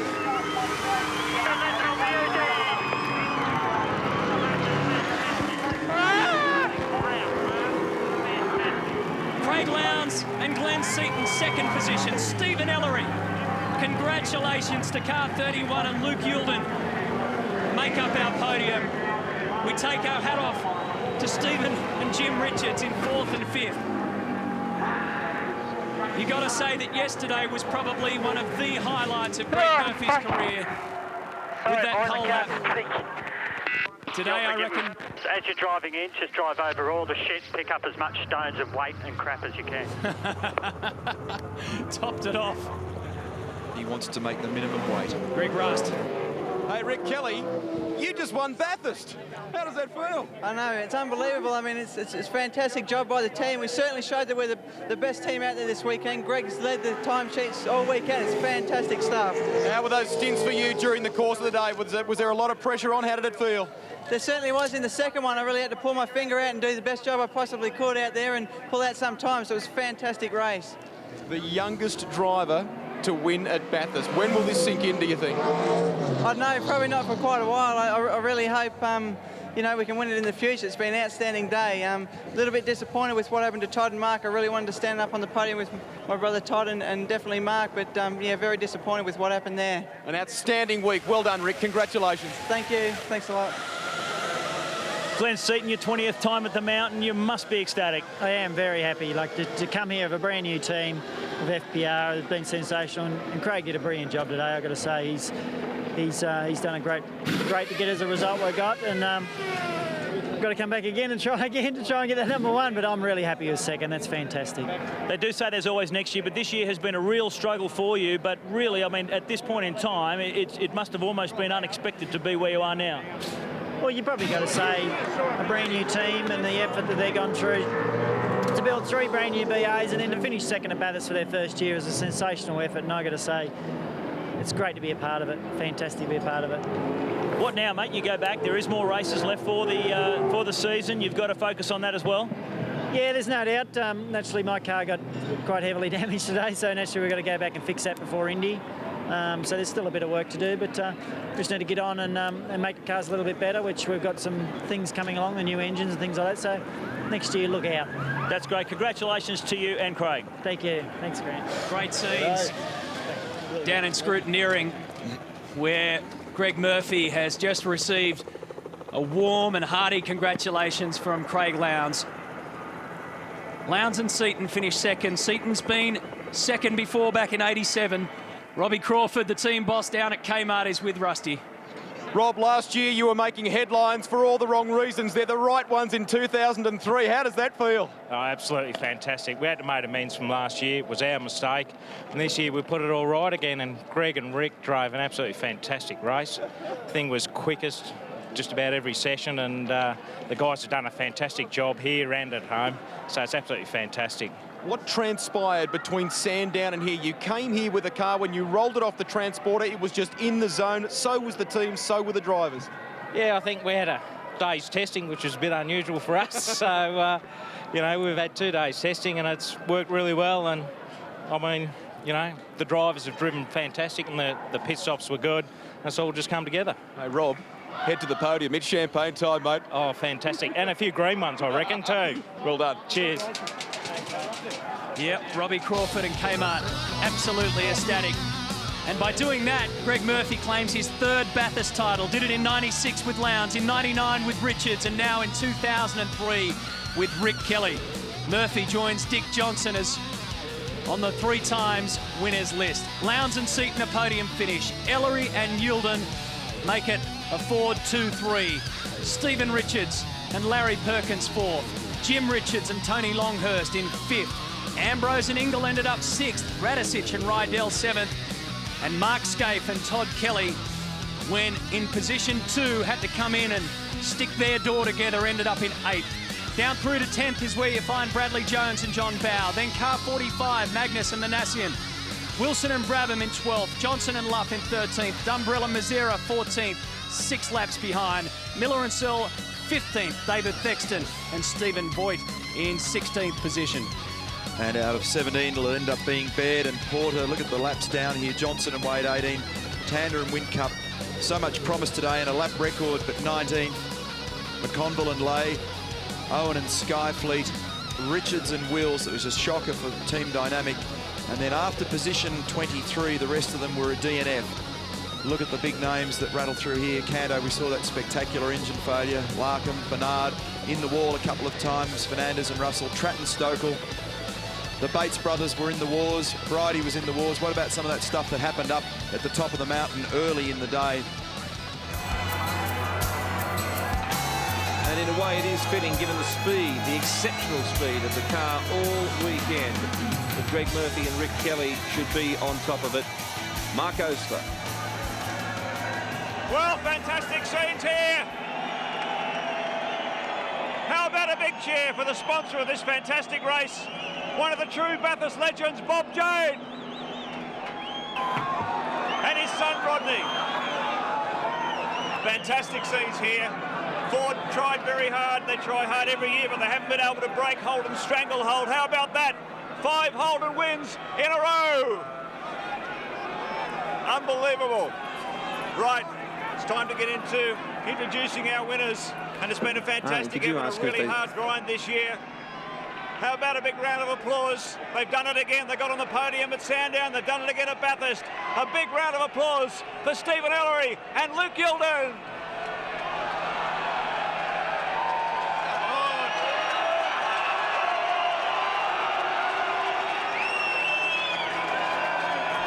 Just take the trophies from Rodney Jane. Hold the silverware up high, Stevie. You've done a brilliant job. Mate, that was a really hard grind toward the end there the whole day, but the speed of that car at Sandown and now at Bathurst, you're a very deserving podium sitter. Oh, look, I can't believe it. Credit's got to go to these guys down here in the Super Cheap Auto Racing team. Absolutely fantastic job, guys. The car was faultless all day. It got faster and faster as it went on. My sponsors, Super Cheap Auto, Castrol, Ford, my family, you know, this is what it's all about. Thank you. Well, let's get Luke Yulden in. Luke, fantastic drive. You really have been thrust into the limelight this year in a full level 1 car, but you really have done a tremendous job. on the podium at Sandown, and you're backed up here at Bathurst. Well done. Yeah, thanks, Mark. Tell you what, I can get used to this. But before I thank Super Cheap and the guys, I'd like to say a special thanks to the two guys that got me here. That's my dad, Kent, and Ian Dowsett, who's just a great man who's got me here where I am today. So Super Cheap car was awesome today, and yeah, like Steve said, special thanks to these guys down here. It was an awesome car. Put your hands together, ladies and gentlemen. Third place at Bathurst is a great achievement, and they've done it again. Well, I said Ford have been trying hard. They didn't quite get close enough today. But for a first-up effort for a brand-new race team, I think you'd have to agree this is an outstanding effort. Two of the favourites from Mount Panorama. Give them a big welcome, Craig Lowndes and Glenn Seaton.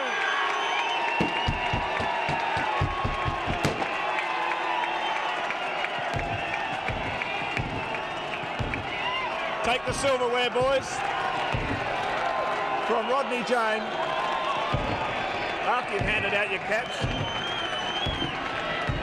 there's the silverware. Lounsey, I don't think anyone would have put too much money on you blokes being on the podium earlier this weekend, but you really came through when you needed to. Fantastic drive. Well, it was, you know, really Glenn and I really just concentrated on making sure the car was going to be a good race car. We were lucky enough to get in the top 10 and really qualified up. But all the boys, all our sponsors, look, it's a tremendous job. Just sorry for Glenn, we just couldn't get that dream. But next year we go one better. Outstanding performance, Glenn. Mate, I know you really want to win this one, but I tell you what, a podium at Mount Panorama isn't too shabby. And as I said, a first-up effort for FPR, I think that's outstanding. Yeah, it's a fantastic effort by FPR for a team that's come along brand new this year, and to come along and finish second at their first Bathurst is fantastic. Thanks to all the guys who put so much effort in this year to build this team. And this is second, and there's nothing wrong with second, I've got to say. It's a fantastic effort. And thanks to my mate here, who did a brilliant job today. And I'd love to team up with him again next year to try and win it.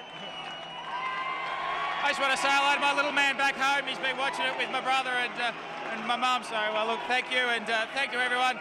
Thank you to Bob J for sponsoring the event, and obviously, congratulations to Murph and Rick, the little buggers, I think, taking my youngest ever victory around here. So, congratulations to them too. Put your hands together, ladies and gentlemen. Glenn Seaton and Craig Lowndes, second in the great race. But I know what you're waiting for. 5 straight wins for Holden at Mount Panorama. It's a pretty extraordinary record. They've dominated the weekend, and they've taken it right through to the checkered flag. Put your hands together for the great race winners, Greg Murphy and Rick Kelly.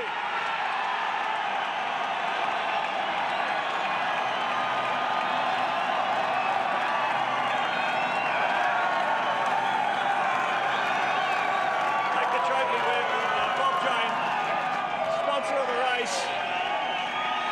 Bob. And Greg, I want you to hold that trophy up high for the fans. Greg Murphy.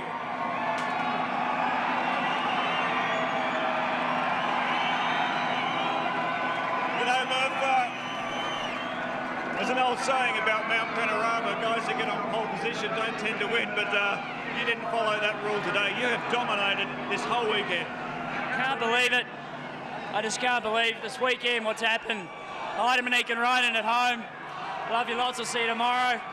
To the team, those guys, done a great job. Awesome. I don't know what to say. The sponsors, everybody, and my little youngest ever winner, Rick Kelly. Yeah. Let's get Rick in. This is amazing. This is history on the mountain, Rick.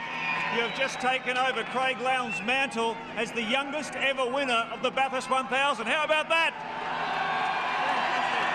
20 years of age. Rick, what can I say? That is the most outstanding result for one so young. It's been an outstanding weekend. Kmart Racing have just topped the timesheets all weekend. I'd just like to thank Kmart Racing, Holden and Cashel. It's been a fantastic weekend, and Greg and the team have done a fantastic job. It's a perfect weekend, really. Just a little bit disappointed with the decision on Scaife and Keller and my brother Todd. They wish they were up here with me. 5 straight wins for Holden. And Holden #1. And these are the men that have done it. A big round of applause for Greg Murphy and Rick Kelly, the winners of the Bob Jane Team Arts 1000. Now it's time to spray the champagne. as we see Rick and Greg celebrate and spray a little champagne here. Of course, Ford put up a wonderful fight. They filled up the rest of the podium, and it was a close battle all weekend. But this is the position that counts. Hang on, Rick's 20. Oh, yeah, he's old enough to be doing that. He looks about 15, with the greatest respect. 8 cars on the lead lap at the end. Tremendous battle. Incidentally, a couple of other figures that might interest you. 159,000 people here across 4 days, which is only a few thousand shy of last year's record. And also in the Ford versus Holden SMS competition, we had over 1 million messages sent, which I'm told makes the Bathurst 1000 telecast the biggest interactive broadcast event in Australian history. Now, make sure you hang out with us, because if you're involved in that, you can find out if you won your $5,000 cash from Logica CMG at the end of our Formula One Grand Prix telecast. We will announce the winner.